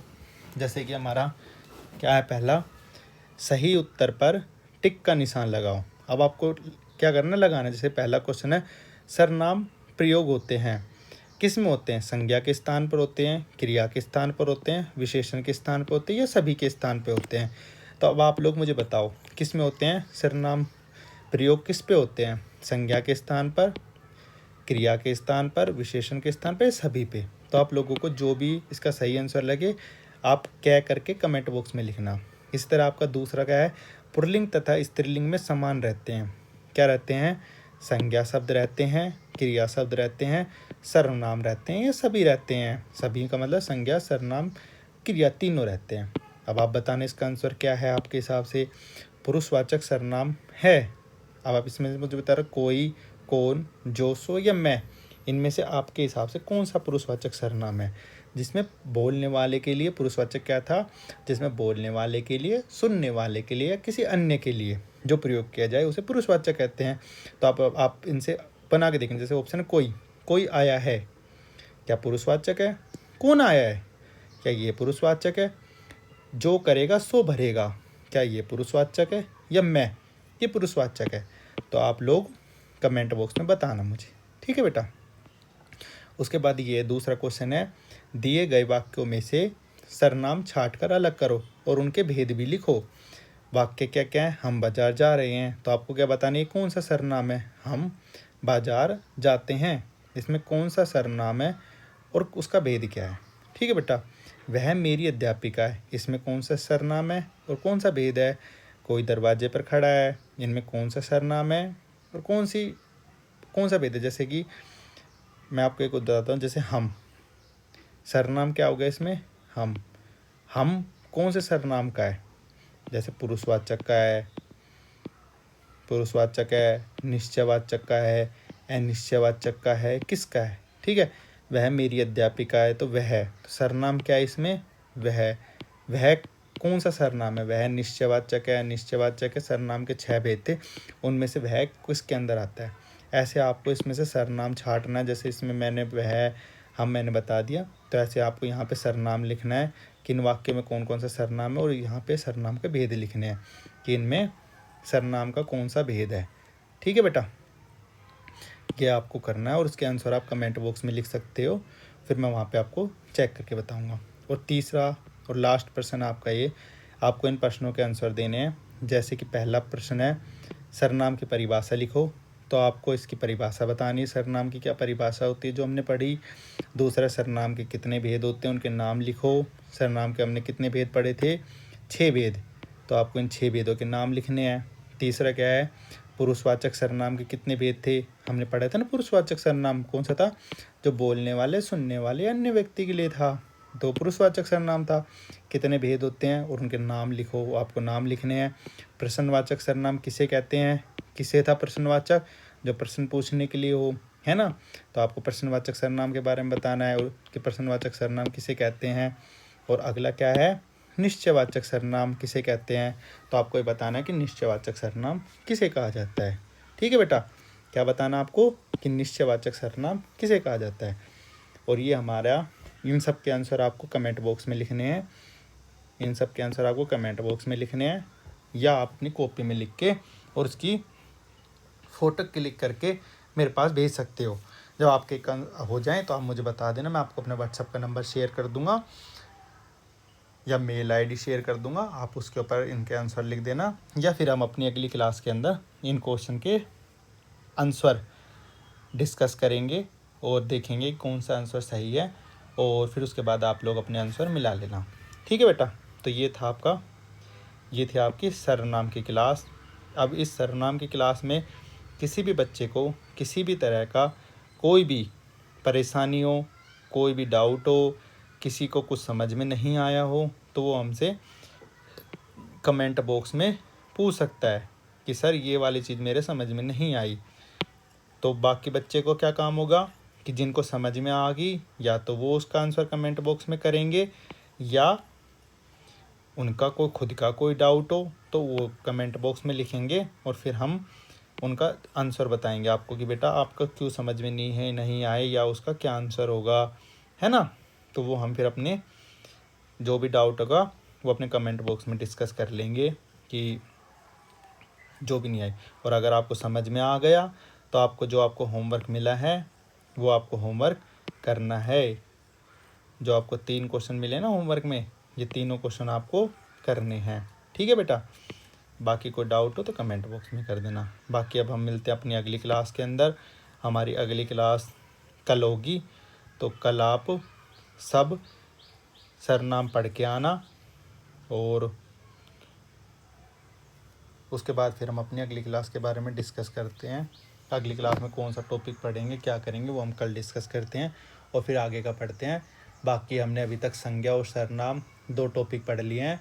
संज्ञा में किसी भी बच्चे को किसी भी तरह की कोई भी परेशानी नहीं आई, ऐसे ही आपको सर्वनाम में भी किसी भी बच्चे को किसी भी प्रकार की कोई भी परेशानी नहीं आएगी।